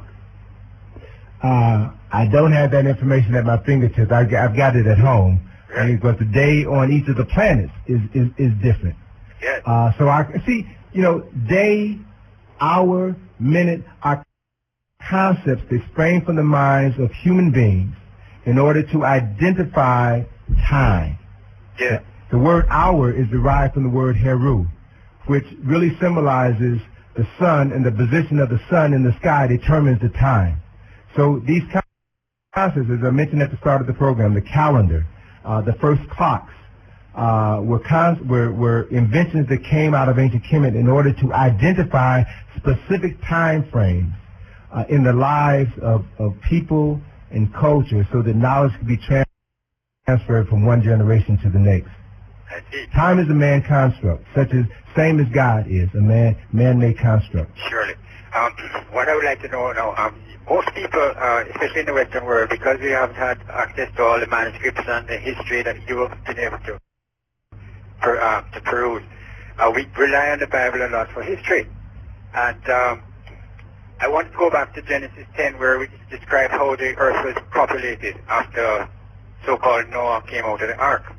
It says that Ham had a son who was called Nimrod. And, well, first of all, it says that... no, Nimrod was before my brethren. Nimrod? Nimrod was before Shem and Japheth. Nimrod. Remember I said Nimrod was when the them build this tower and the language was going to mix up now, you know. That was before the flood, you know. But in Genesis it tells you plainly that Noah had 3 sons. Ham, Shem, and Japheth. Ham, well, Ham, yeah. You say Ham, but I just hear him, so I say Ham. But Yeah, alright. When I debate over the word, the 3 sons named Ham, Shem, and Japheth. Yeah, but Ham had a son named Nimrod. Where? No, man. In Genesis, yeah. No, man. Genesis 10. No, man. Ham had a son named Canaan. Yeah, I don't know, a lot of sons. Yeah, Yeah, Canaan. but Israel. Nimrod was the man who built the tower and them say it mixed up and confused the language. Yeah, well, I don't finish asking the question yet. As far as I read the Bible, it says clearly that he had first of all Canaan, which is populated Canaan. So I figure that in those days, all of Canaan or Palestine was black people. Am I correct? But who says that Ham was a black man? Well, I mean, I want to ask the doctor what is his concept about Ham, Shem, and Japheth. You know, and I would love to know how if he conceives of the entire land of Canaan as being populated by black people. Okay. Well, let me give you 2 points of reference for your question. One is I would reference a book called 101 Bible Myths. It's a new publication written by Gary Greenberg, the same person who wrote the read that fun program, man. Yeah, 101. Oh, 101 Bible Myths? No, it's 101 Bible Myths. Oh, okay. This is a different book, a new book. About the contradiction.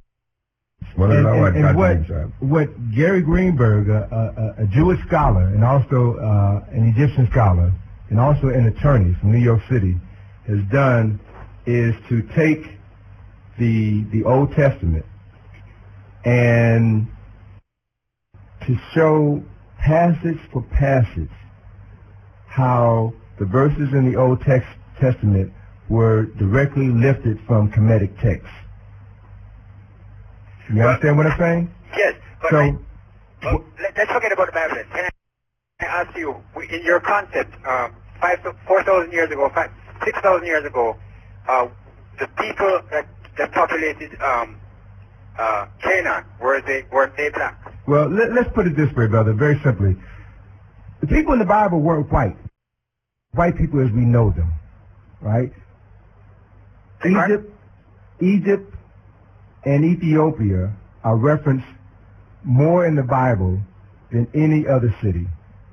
That book, if we are to take that book literally, then one of the things we should take from that is that it is a story about people of color. And that when the story was appropriated by European people without color, then essentially what they did was to change the storyline and inject themselves into the story, where it became a story about them.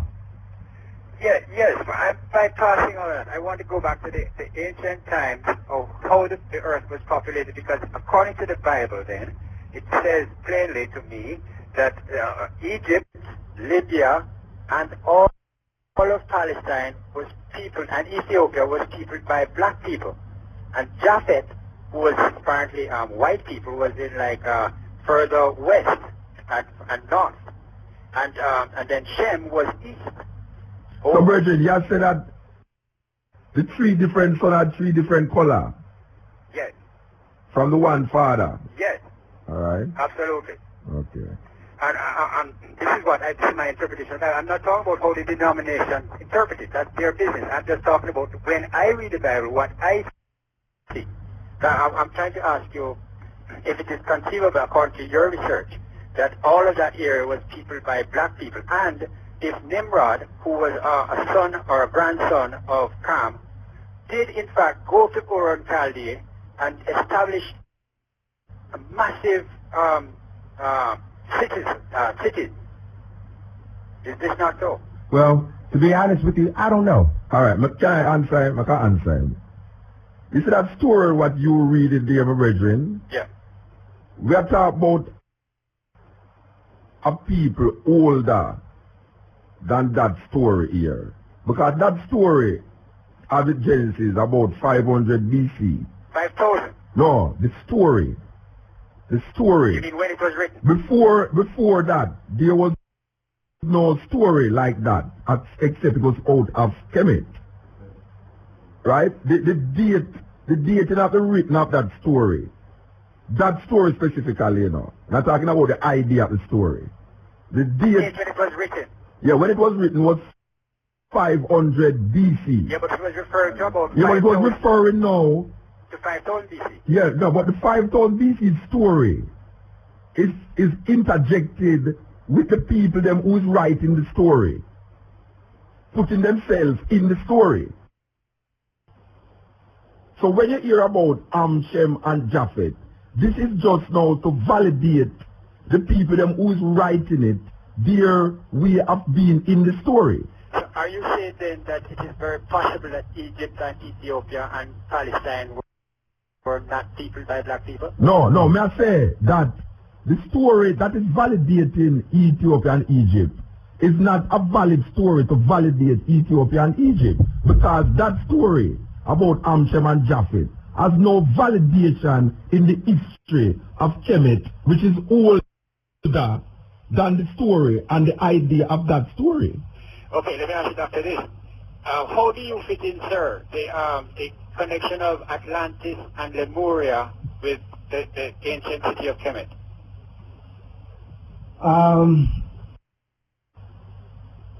I'll put it to you this way. It is a story. It is a story. It is a myth, and myths are rooted in some facts that have been aspects of the facts have been lost over time, passed down over time. Trying to reclaim the facts. Trying to reclaim the facts, and my belief or my understanding of Atlantis was strong enough for me to name my daughter Atlantis. My understanding of Atlantis is based on conversations that I've had with John Jackson, who's written a number of books about African history, about ancient religion, and he talked about the fact that the story of Atlantis was a story that comes out of Kemet. It was told to a Greek. And so the story of Atlantis that we have now inherited is a story that's told through... It's Pluto? I think not Pluto. It's one of the... Plutarch. No, the guy who came up with the story, Atlantis, in Greek. It was Pluto? I believe so. The name of the personality escapes me, but the origin of the story is Kemetic in origin. And it was told to a Greek. So the story as we now know it is a Hellenized interpretation of a Kemetic story. And so history tells me that usually whenever African stories are told by non-Africans, there's a great deal of information that is lost. Now, are you saying then, excuse me, that Kemet is actually more ancient than Atlantis? No, that's not what I'm saying. That's not what I'm saying. In the story, and this is, I can only tell you what I understand, and my understanding of this is limited, but according to the story, the people in the ancient Kemet wrote about a civilization that was more ancient than Kemet. I see. All right? And what it appears is that Atlantis has evolved. Atlantis was that ancient culture that preceded Kemet. And then if you follow that line of other people's interpretations of this, then Lemuria preceded Atlantis.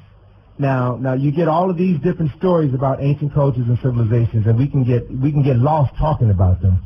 But it's important to stay grounded in what we know. Okay, well, thanks for that. You've given enough food for thought. Okay. Thank you very much. Another point that I want to make, just along that whole line of thought, is that we've been taught to believe that history, the culture and civilization, follows a line where there is a primitive beginning and it progresses to its highest level. True. History does not follow that path. History is the story of the beginning of civilizations, the destructions of civilizations, the beginning of new civilizations, and the destructions of those civilizations. Yes. So history does not follow a straight upward path. It is a jagged edge. Yes. Right? And so in understanding that reality, then the reality is it is very possible that more advanced civilizations than Europe or America existed thousands of years ago, and that knowledge was lost. True. And that the survivors of that lost civilization attempted to recreate it in another land. All right. And so that is possible.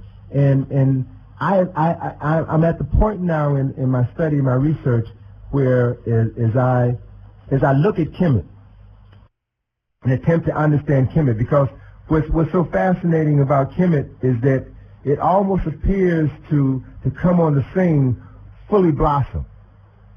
Yes. And that there does appear to be certain gaps Yes. in the development of certain knowledge.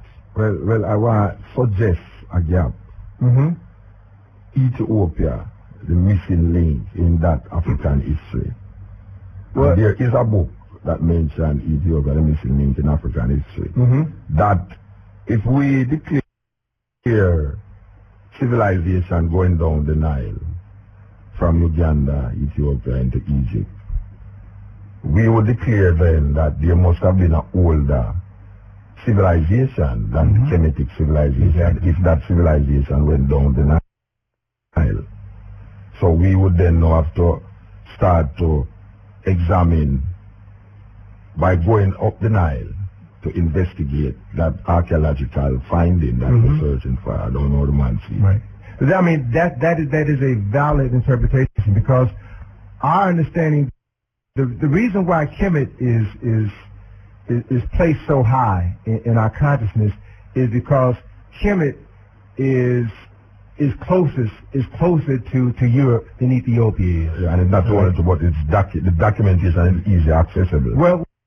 Well, see, not just that it's easy and accessible, but also because of the fact is that is where Europeans have gone to do the research. They're not going to Ethiopia to do the same research that they've done in Kemet. They're not going to the Sudan to do the archaeological digs, because they know that they will find in the Sudan, they know that they will find in Ethiopia information that precedes a history and culture that precedes that of Egypt. And so what the dilemma has been, and that's why, these discussions are not just historical, they're also political. Definitely. In that the research, the archaeological research that has been done in Kemet or in Egypt just over the last 40 years has always been political. European Egyptologists have been stealing information out of Kemet for hundreds of years, and that information has been kept away from the general public. Artifacts have been destroyed. Information texts have been rewritten in order to cover up a past that others don't want us to know. And that's one of the reasons why in the 1960s a decision was made to build the high dam in Aswan. In building the high dam in Aswan, the Russians, the United States, along with the Egyptian government at that point in time, created Lake Nasser, or what's called Nubia Lake, which was at that point in time in the 1960s the largest man-made lake in the world. They would stretch back 350 miles and some almost 50 feet deep. And in creating Lake Nasser, they destroyed an untold number of temples, of tombs, of monuments that validate Nubia as the lifeblood of ancient Egypt. And the lifeblood of Nubia was Ethiopia. So this evidence is now destroyed. Well, Ben document that. Ben Jackson. Oh yeah. I think we can blame all of that on the global elite. White supremacy. All those cover-ups. I blame it for white supremacy. All right, Bridget, give time. Yes. 48, RFM, yes. Yes, Motor. I did. Long live with strength today, Yeah, man. And a bridge in the studio. I want to ask one question still. The ancient name for Ethiopia, if you know that. Ethiopia there. The first ancient name before the Europeans changed it. Well, Ethiopia is a Greek word too, Right. Yeah. And black skin. Abyssinia is another name that's used. I'm not aware of. I'm sure. Push. Yeah. Axiom? Yeah. Push them, call it push. Yeah. Yeah. That means in Amharic tongue, sir. In Amharic. Amharic, yeah. Yeah. The word Jesus. Welcome to Jesus. I want to ask him if him know what About language, that the letter J, it was introduced into the language in 1600. It was the last letter in the alphabet. The last letter in the alphabet. Yeah. In the Roman alphabet. So 1,000 years ago, that person's name wasn't Jesus. Okay. So our challenge is to begin, and remember I talked before about the power of words. See? The power of words. Who understands, who knows the proper vowels, the proper consonants, has the power of words. And the power of words has the ability to either create or destroy. Yes. You know, I just want to say this out of, because I know a lot of people are listening, and I want to challenge them about this challenge, to go and ask your person, what was the name of Jesus 1,000 years ago? Because there was no J in the alphabet. As we said before, the J is the last letter to be placed in this alphabet as we know it. So there must have been a next name. And maybe if you examine the next name, you will understand where this concept of Jesus come from. See? And then along that same line, if we understand the power of words, African people, black people, whether they be in America, in the Caribbean, have embraced the religious concepts of their former enslavers. We have embraced Jesus. We call on Jesus more fervently than any European does. I like born that, you know. And yet at the same time that we do that, we also have to look at what we've gotten by calling on these names. We've gotten more crime, more drugs, more violence, more destruction. And so we have to stop and ask ourselves, maybe we're calling the Creator by the wrong name. Yes, by the wrong name. Because what I'm suggesting to you is that this creative concept is real, is valid. And when you know the names, the correct names, when you understand the correct times of year to evoke certain names or to engage in certain practices, then you become connected with the spiritual force that is so powerful, you know, that pervades the universe. So there is, I mean, with this understanding, there is no poverty, there is no illness. You know, when you suffer from poverty, it means that you are living outside of the human understanding of God. Praise. I have some people now, but I check off one individual person as creator, you know. Yeah, but you see, you see, it's an example like if I walk down the road, and you say, and you want I you call me, I say, John. Yeah. And I never turn around, you know, because I don't name John, I name Muta Baruka. Yeah. So you call the wrong name. So you never get nothing from me. You understand? So I hear everybody and say, Jesus. And I see things that get worse. So I say the wrong name to my call. On earth as it is in heaven, huh? Anyway, give thanks, Bridget. Yes. Baruka, you say, the tune where you play from Chester Chapman, you know, last week, yeah. Money is only paper and ink. I'm going to tell you that tune that's tearing me up, man. All right, give thanks. You see, if the Chester now, well, I'm not like it near to her, because that girl will love in the bedroom. That sister real love, man, not till the eye bedroom. I man. Said to the eye still, no? Yeah, man, give thanks. Yes, strong said we. Otherwise, yes. Yes. Nile Valley contribution to civilization. Cecil Godsmore from the University of the West Indies, Anthony Browder, and the man called Ernie Garden, Reverend Ernie Garden. The things they were around to come on these programs. All right, the phone busy up now. That means a whole lot of people wake up now. You understand? When we see the phone start light up now, we know that people just come home from work and say, wait, at that time I talk about on the radio. Yes, cutting edge. Yes. Yes. Yeah. Wow, Mocha. Are you there? Well, long time I hear from behind us. I'm in the on the radio every Wednesday. I know that still. Something wrong with your radio, man. No, not really happened to my radio still, no, but even sometimes I think turn on the radio still, because we don't know I'm listening to the next radio still, you know? You do what? I'm listening to our next radio still, because sometimes I'm on battery, you know? You're on a battery? Sometimes, you know? That's so powerful, man. Where we at now? Where we at? Yeah, the man there, see? We got them Billy Tower, you see? Which tower? The tower I'm talking about there. Ethiopia or something like that place. Which tower you talking about? The tower of, I talk about a tower, man. You know the Bible? Yeah, man. The Tower of Babel? Yeah, man. When Nimrod supposed to be like something like that? Yeah. Yeah, what I'm to it? So I want to know, sir, I want to ask you, who Nimrod that father? One Nimrod father? Yeah. But I mean, I don't know. You know one Nimrod? No, nobody has to know. One Nimrod father. Sound like you know, you know. What? Sound like you know. You know? Yeah. No, man. I don't know. If I know, I know. Oh, well, you know, maybe you can look at the Bible. I don't know. But I don't see it in the Bible still. Because I know them this guy Nimrod just come up to the Bible from nowhere saying that build a tower unto the Lord and they build a tower so high. I want to know what I do with all these buildings. Right? Because a man must understand, you know. Yeah. You see, them building the way you feel, say, it's some high building.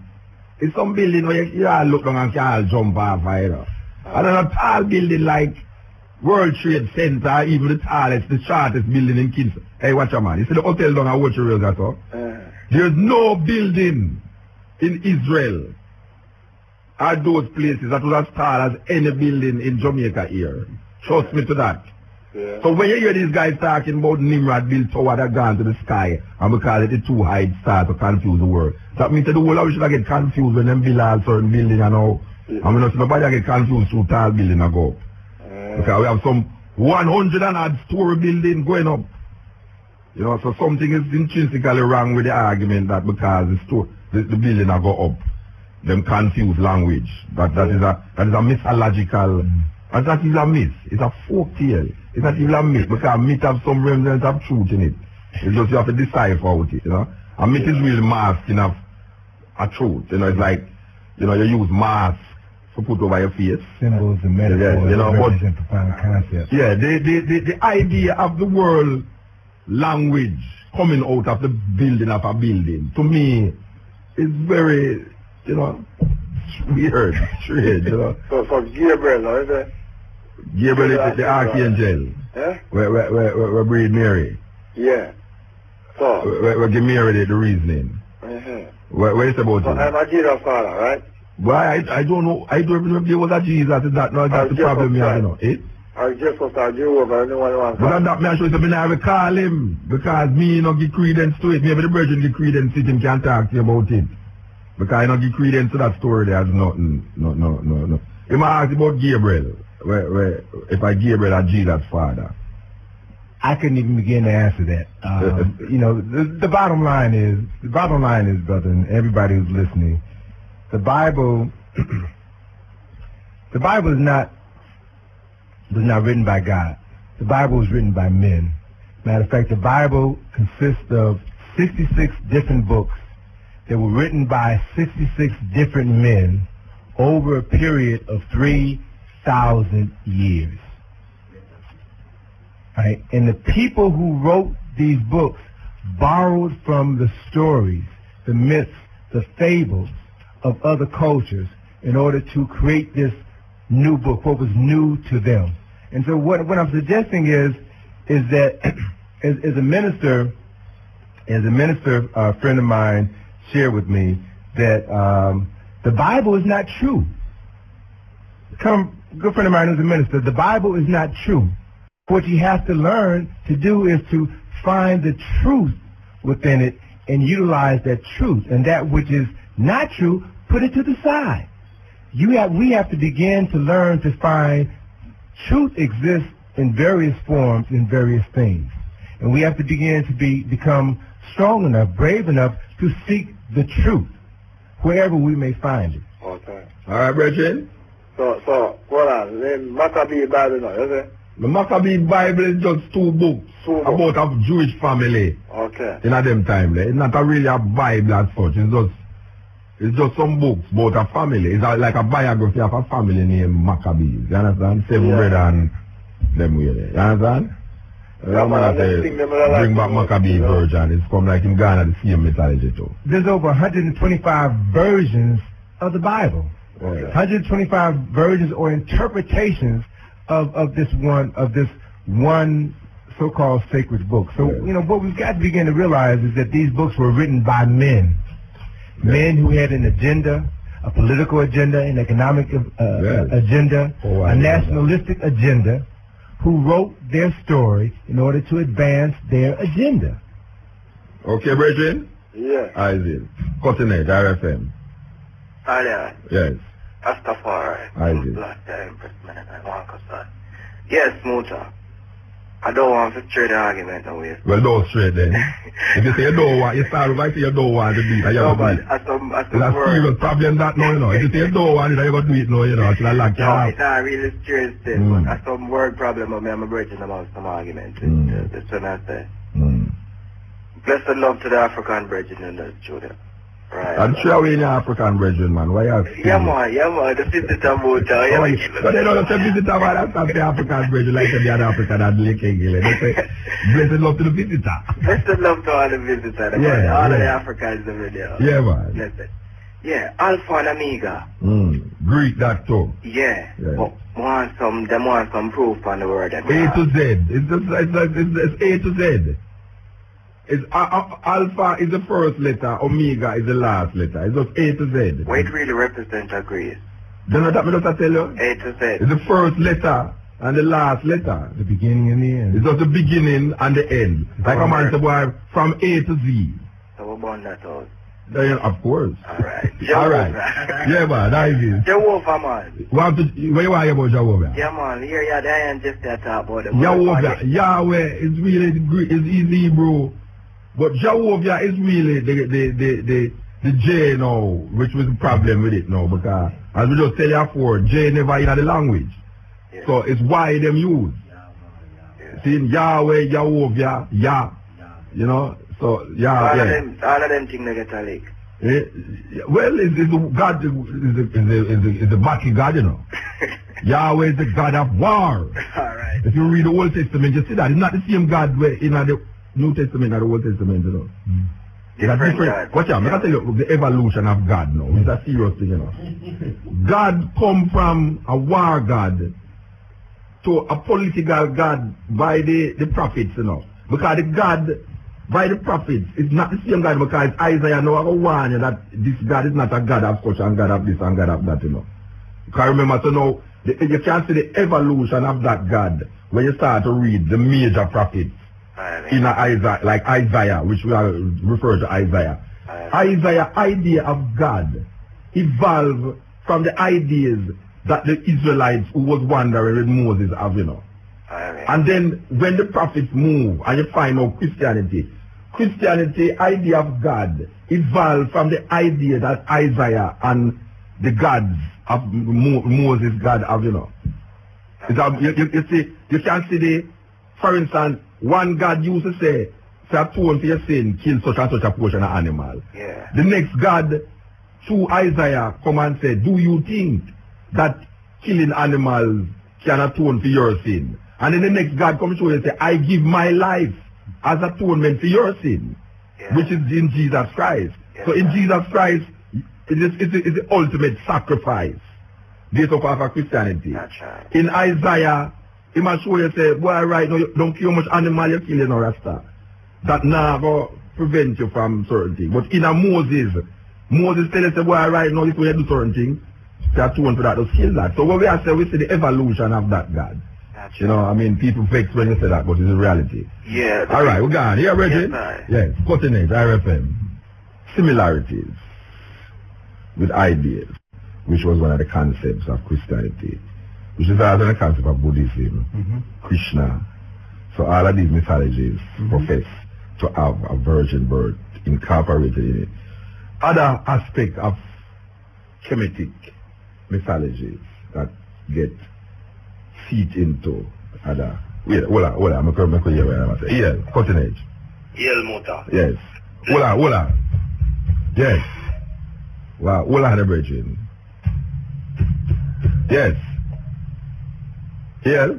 Yes, alright. Yeah, we're there with you. Yes, King. Strength on the audience, you know. Yeah, man. I'm going to just want to interject one little thing still. His Majesty, Emperor Haile Selassie the First, come and show I say, no matter what form or translation the Bible comes, you know. Yeah. The message is real. The same. The message, yes. Yeah. And the Emperor Ethiopia, was also called Brown, the defender of the faith, which is the Christian faith, which include all what the items that I discussed also. So, but I just want to make that, you know? Yeah, all right, but I can tell you something now. If you notice, the reason was a while ago, the Bible is not true, but truth is in the Bible.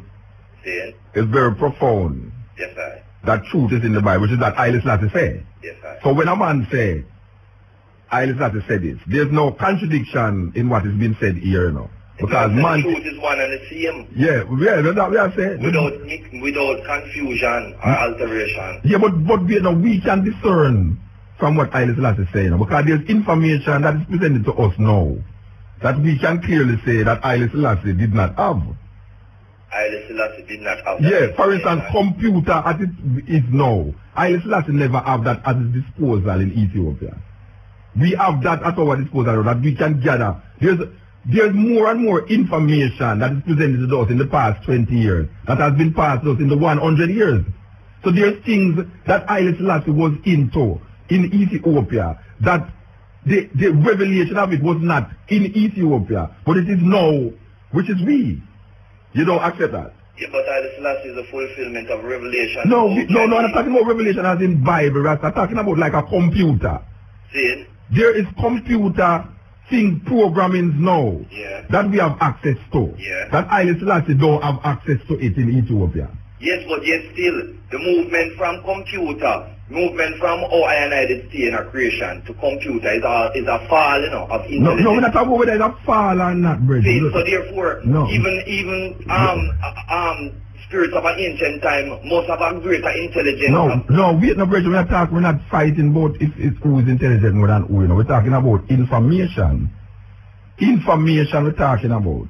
See? We are saying that in Haile Selassie's childhood, what Haile Selassie child as a child knew when he was a child, when he became a man, he knew more because of experience and because of information. Yes. I'm saying to you now that information, information that is presented to us now. Yes. There was no evidence of it during Haile Selassie's manhood.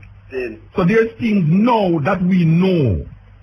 Not believe no, you know. No. Yes. That Haile Selassie would not have privy to information. Why? No boy. I feel say Haile Selassie is the head of all knowledge, you know. So you feel say Haile Selassie as a man did know about rocket and how to angle rocket and make rocket and put rocket into launch and all these things. You don't feel say him did have people around him who's teaching him and showing him all these things. You think they didn't know it, but him just put them around him because he wanted to look like they don't know? I say Haile Selassie is the father of all knowledge. No, I never say... and no one can discern the ways of the Almighty. But that's Christian thinking. A man does to be perfect to be divine, you know, brethren. Perfect who know how to do it, to build it. But yet still him didn't know the importance of it. I'm not talking about that's why I'm bringing the people them to build it. I'm saying that when we talk about knowledge, we're not going to no Christian thinking about Haile Selassie, you know. Haile Selassie is real. It's not no Christian minded thinking out there. Haile Selassie know everything. It's not like that, because Haile Selassie get taught French. He never know French and him get taught French. That them say one of the only foreign languages that Haile Selassie can speak fluently is French. No, with that thing, but Haile Selassie know every language, because I know they don't know patois. Him don't know it. He may hear it, but him don't know it. But even the mere fact that him know Amharic and Geese simply mean and from you know them language you can even correspond with creation and even every creature from... Oh, you know that. But I know nobody do that in Ethiopia. I know a man who know Geese and Amharic and can't talk to dog. Well, me know, I you know if any man who know Amharic? I have man who can chant word sound, man, and make rain drop out of the sky, man. No, but may I say, the Amharic language is no much of a greater language than Chinese language. Oh, yes, man. Why is it greater? Because you see the Amharic language. Word sound is power, you know. No, but why? Then you asking me a question, I'm answer, you know. Yeah. Word sound is power, you know, King. Yeah. Alright, you see this English language? Yeah. It's a language where make the tongue heavy, you know. Yeah. And cannot even elevate certain sound. Yeah, so Amharic. Elevate our spirit. Yeah. So Amharic language not elevate my spirit because I don't understand what I say. What that? Amharic language. That don't elevate my spirit. Yeah, you don't understand what I said. Yeah. But guess what? Yeah. Your intelligence, whether you know it or not, I pick it up just like dub music, my brethren. But me I try to show you Just that like you go to Ethiopia now and Ethiopian talk in America, you don't understand what I say. Yeah, but you feel it. Feel what? No, sir. Language is to be understood through ears, not through feeling. Alright. For example, a person Rhythm is understood can't through talk feeling. English and just talk in a sign language, you know. And I do never learn sign language in my life. And I can go and him cannot make him sign, and though I never know say this mean that or that mean that, I can seriously penetrate where Yeah, but sign language is a more universal way of communicating than spoken language. No, but I'm saying even if I didn't know the sign language, I and I could have really But so we're going off of the point now. powers is also a power that is common to man too. We're going off of the point. What we are saying, Amharic is a way that Ethiopians speak. It is not a universal language. People who speak Amharic cannot speak to dog more than people who talk French and German. That is reality. Because dogs don't understand Amharic if you don't grow them up in an Amharic country. It's just simple. Because if a dog grew up in Jamaica and you tell him move in English, he's going to move because he grew up in a language that they move. If you carry him into Ethiopia, he's not going to move because he don't know Amharic. It's simple that. Well, according to Ethiopian history, them say Giz is a language from the talk Giz from you know certain word sound Yeah. You can move things in a creation. Then all the Ethiopians them don't do it. All the priests them in Ethiopia can't do it, and them have suffered so much in Ethiopia, and them have that language and them can't do it. Oh, you know what them are doing from what them. Them no go there already. I see them no go there. Me go there restaurant. Me go Ethiopia and hear them have Giz. It's like near the eye. Anyway, we have to move, Bridget. We have to move. Alright, let's set up here, Mount, and keep on the work. Yes. So much things I want to get, but I just don't have the time. What you pondering about now? Yes, mother. Yes. Blessed be Alarance Alright, man. and goodness. Yeah, man. Bless. To the house, the radio audience, and your guests. Blessings. There's a statement that was made. Yeah, you hear me? Mm-hmm. Yeah, and the statement says that Europe is closer to Africa, Ethiopia. This statement, I am saying, is not a valid one, just to make such a statement. It may be geographically closer to parts of Central Africa, from Central Africa. But we must look at Yemen and our old Aksumite Empire. We must look at Africa. The term Saudi means black, so it could not be closer.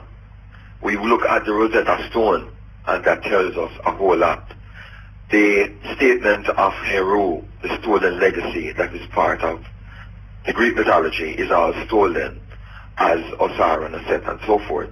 We look at the information that is flowed down the Nile by nature of the pyramid structure and age, and we should never make such a statement. Again, the learning process here is one in which I am evoking to and putting my head onto. So, I now go all the stage, but that statement, I wish... What is the statement you say? That Europe is... yeah, the bridge, was relating to the fact that Ethiopia has more influence or more connection to Europe than to Africa. Who said that? The Bridget made that statement earlier. That Ethiopia have more connection to Europe? Yes. No, man. No, he said it very fast, So, again... No, man. Let me clarify. Yes, so if you can understand what I'm saying.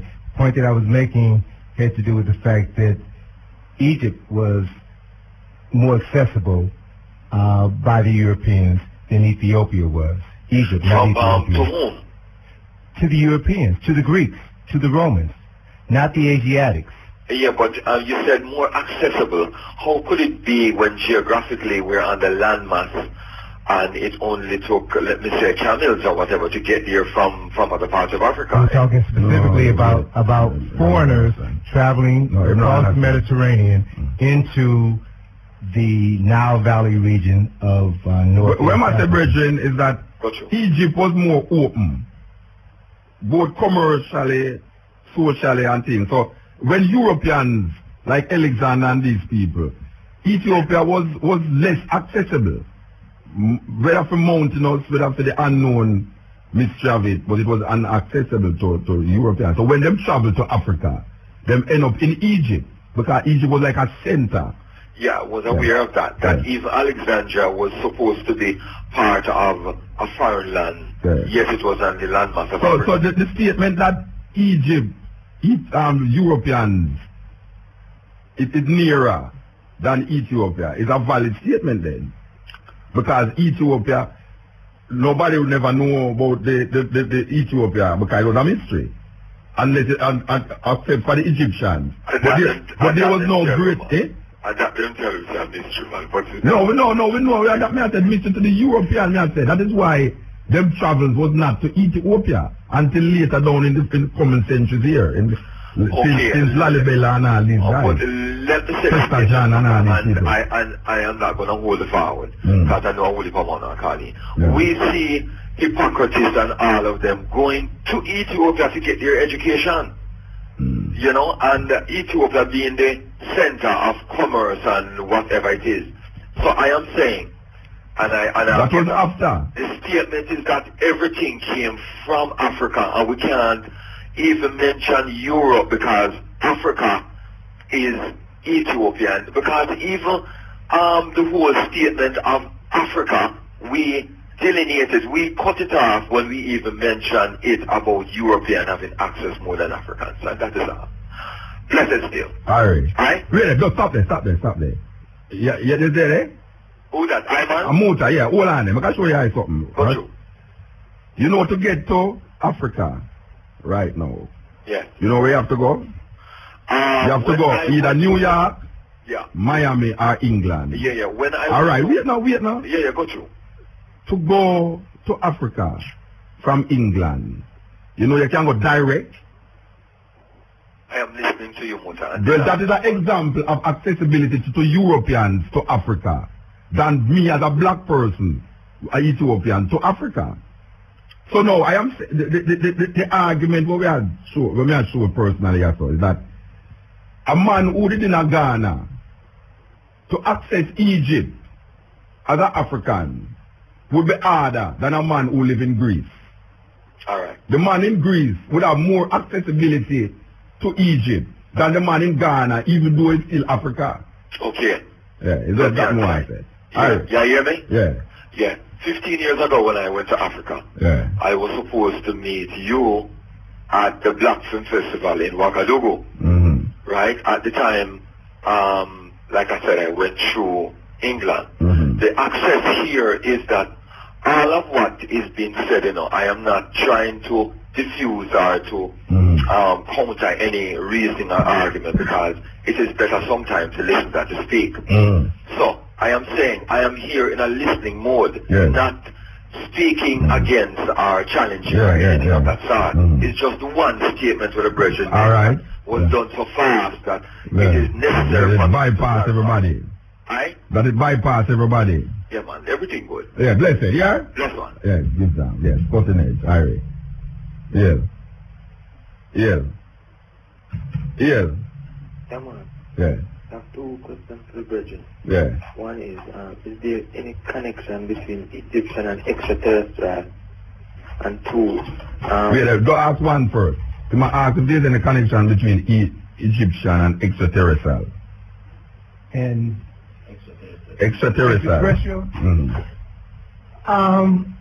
There are people who want to make a connection. I guess the only way I can answer that question is that as things stand now, there is no direct evidence of an extraterrestrial connection in Egypt or any other part of the world. However, the concept is not unrealistic. I mean, it's conceivable. I can accept the possibility that people may have come here from elsewhere, just as Columbus came here from elsewhere, just as I came here from elsewhere. That's not a far-fetched idea. So I'm open to that possibility. I just have not come across any concrete evidence to show that it has happened. But I'm open to receive it. All right. The second question is, NASA sent two satellites in the 70s, Viking 1 and Viking 2, to Mars, and we find ancient pyramids and canals, also on Mars and Mars. To your knowledge, can you elaborate if there is, to your knowledge? Yeah, you're talking about, what's the guy's name? What's the guy who wrote Monuments of Mars? I think it's Hoagland. Richard Hoagland, yes, Yeah. Richard Hoagland. And Richard Hoagland's research is truly fascinating. You mentioned the Viking 1. I can remember back in 1976 when the Viking 1 landed on Mars. Yeah. And the scientists who were monitoring that satellite worked out of the Goddard Space Flight Center, which is right outside of Washington, D.C. And I can remember it was a Saturday evening in July 1976 at 12 midnight. Yeah. And the news, I was listening to the radio, and the news came on, and the announcer said that the scientists at the Goddard Space Flight Center went into a frenzy when the images that came back from the Viking satellite scanned the Martian landscape, and they saw a rock with the letters B, G, and some numbers written on this rock. And I said, this is incredible. This is phenomenal. That if, in fact, they have found some form of writing on Mars, and that's going to change our whole perception of reality. And so the next day, I looked for a follow-up story in the newspaper, on television and radio. I heard nothing. Even after some pyramids. Well, that's Richard Hoagland later, when I discovered Richard Hoagland about maybe 10 years later, there was another, the Russians were about to send a satellite to Mars. And I had heard a story on the news where Richard Hoagland had held a press conference in Washington where he was asking the Russians to send that satellite over the portion of Cydonia, which is that portion of the Martian landscape where the earlier satellites that the United States sent up had found what appeared to be the remnants of pyramidal structures, temple structures, and a huge mile-long sphinx-like face that is on the surface of Mars. And I followed Richard Hoagland's career, and I also had an opportunity to meet one of the engineers from the Goddard Space Flight Center who did the computer-enhanced analysis of the data that came from the Viking satellite at Stanford University. Yeah. And from the evidence that they have that has been hushed up by the powers that be in the United States, from that evidence that I've seen, there is something up there. And what is up there appears to be pyramidal-like structures, and the ruins of structures which appear to be oriented to what would be the Martian equivalent of the summer solstice. So is there any possibility that the Egyptian was on Mars before on Earth? Well, brother, anything is possible. If you can stretch it. And Hoagland, I've heard Hoagland talk about these connections. And while I can't just totally discount it, I mean, there may be something to it. I don't know. I haven't seen enough evidence to validate the fact. To find out, by reading certain books, here that the Egyptians talk about the underworld, which now there are evidence to prove that the earth is hollow, and there is a city within the earth. Is there? There's what? A city, within the earth. Where? Near the city. By reading. Yeah, but where them say the city is? Well, like all in the North Pole. I know that there's a city under New York, which appear mad people and rats and things underneath the subway, but sub-city, yeah, which name they will sing about it too, Tracy Chapman, but you read that there's a city under the North Pole. Yeah. And so what to substantiate that, what is them use to substantiate that? Well, really, I don't have much knowledge on it. No, but if you read it, what them say, why them come to that conclusion? When you read it, what them say that why you come to the conclusion, so you will ask about the question.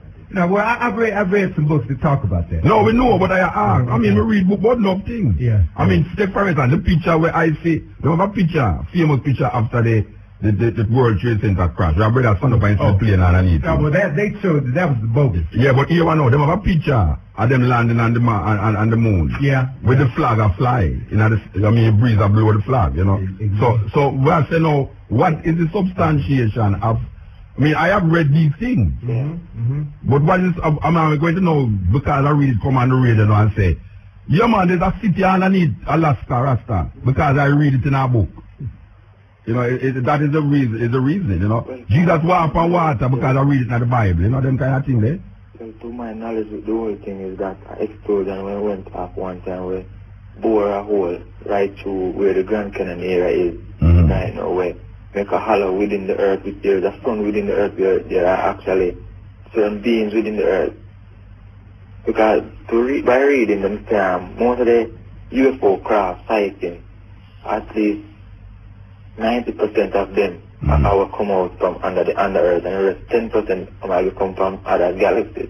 You ever notice that these UFOs are always landing at some white people area? They never land in a New York City yet when no people can see it. It's always two little white people that drive down a road and a light flash goes out all of them car and then it just happens. You ever notice that? Well, I really choose still. No, you ever notice it so it go? Yeah. You ever hear of a UFO land right in the middle of a busy mall? That means that we have to ask these questions today. We have to ask questions, you know, that I wouldn't believe in UFOs, you know, but... Again, is there any possibility that laser cut the pyramid stones in Egypt? Laser cut the pyramid... Brother, listen, I mean, you're raising a whole lot of issues that are just ideas that spring from the mind of people, all right? And ideas are fine, but you have to be able to substantiate those ideas. You know, and it's interesting, listen to Muda talk about two people driving down the highway and say they saw this light. And when you think about it with regards to religion, for example, we spend a lot of time this evening talking about religion. Most of the stories of prophets or people who have had these profound revelations are stories where one individual said, God came to me and told me this, and they build a religion around it. Right. If I did that today, they would lock me away. Of course. So the question is, why was it more valid then than it is today? Why is it not happening today? And so the thing that I'm challenging people to do is to ask questions about everything. Don't accept everything that I say is valid. I'm just giving you what I know. There are people out there who know more than I do. And you talk to me a year from now, I will give you a different interpretation. It's about information. That's the beauty of life, to learn, to study, to grow. That's why we are here, and to apply the knowledge that we have gained to improve the quality of life, not to separate us from each other because you don't call God by the same name that I call God. That's crazy. That is insane. We are here. We are here to experience life and to show our understanding of our understanding of life and appreciation of life by how we interact with each other, by the respect that I have for a stranger. All right? Yeah. That to me is proof of your relationship with God. Yes. How you deal with others who call God by a different name. One of the most ungodly things that a person could ever do is enslave someone else because they call God by a different name. So we've got to begin to lift ourselves out of the veil of ignorance that has been imposed upon us by miseducation, by religious doctrine, and begin to take the time to be unafraid, to open our minds, to read, to study, to dialogue, and to grow. Brethren, no more next thing, but you may ask, I know. Yeah. These questions were asked, about extraterrestrial and laser beam cut rock and these things. You believe it? Well, to some extent. To believe it. To some extent. Yeah. All right. So the possibility is there still because of the Egyptians were well. So you don't believe that the Egyptians, them, as black people, in them mathematical and scientific knowledge, well, could have do something that we know still a try mumble over without any extraterrestrial. That's true because it's scientists have to tap into certain things where the Egyptians wouldn't do it. They used to do it like cloning and all them things. Yeah. So the possibility is there, as the Brethren said. Yeah. All right. Give thanks. Here, Brethren? All right. Yeah. Cutting edge. Still there already, you know.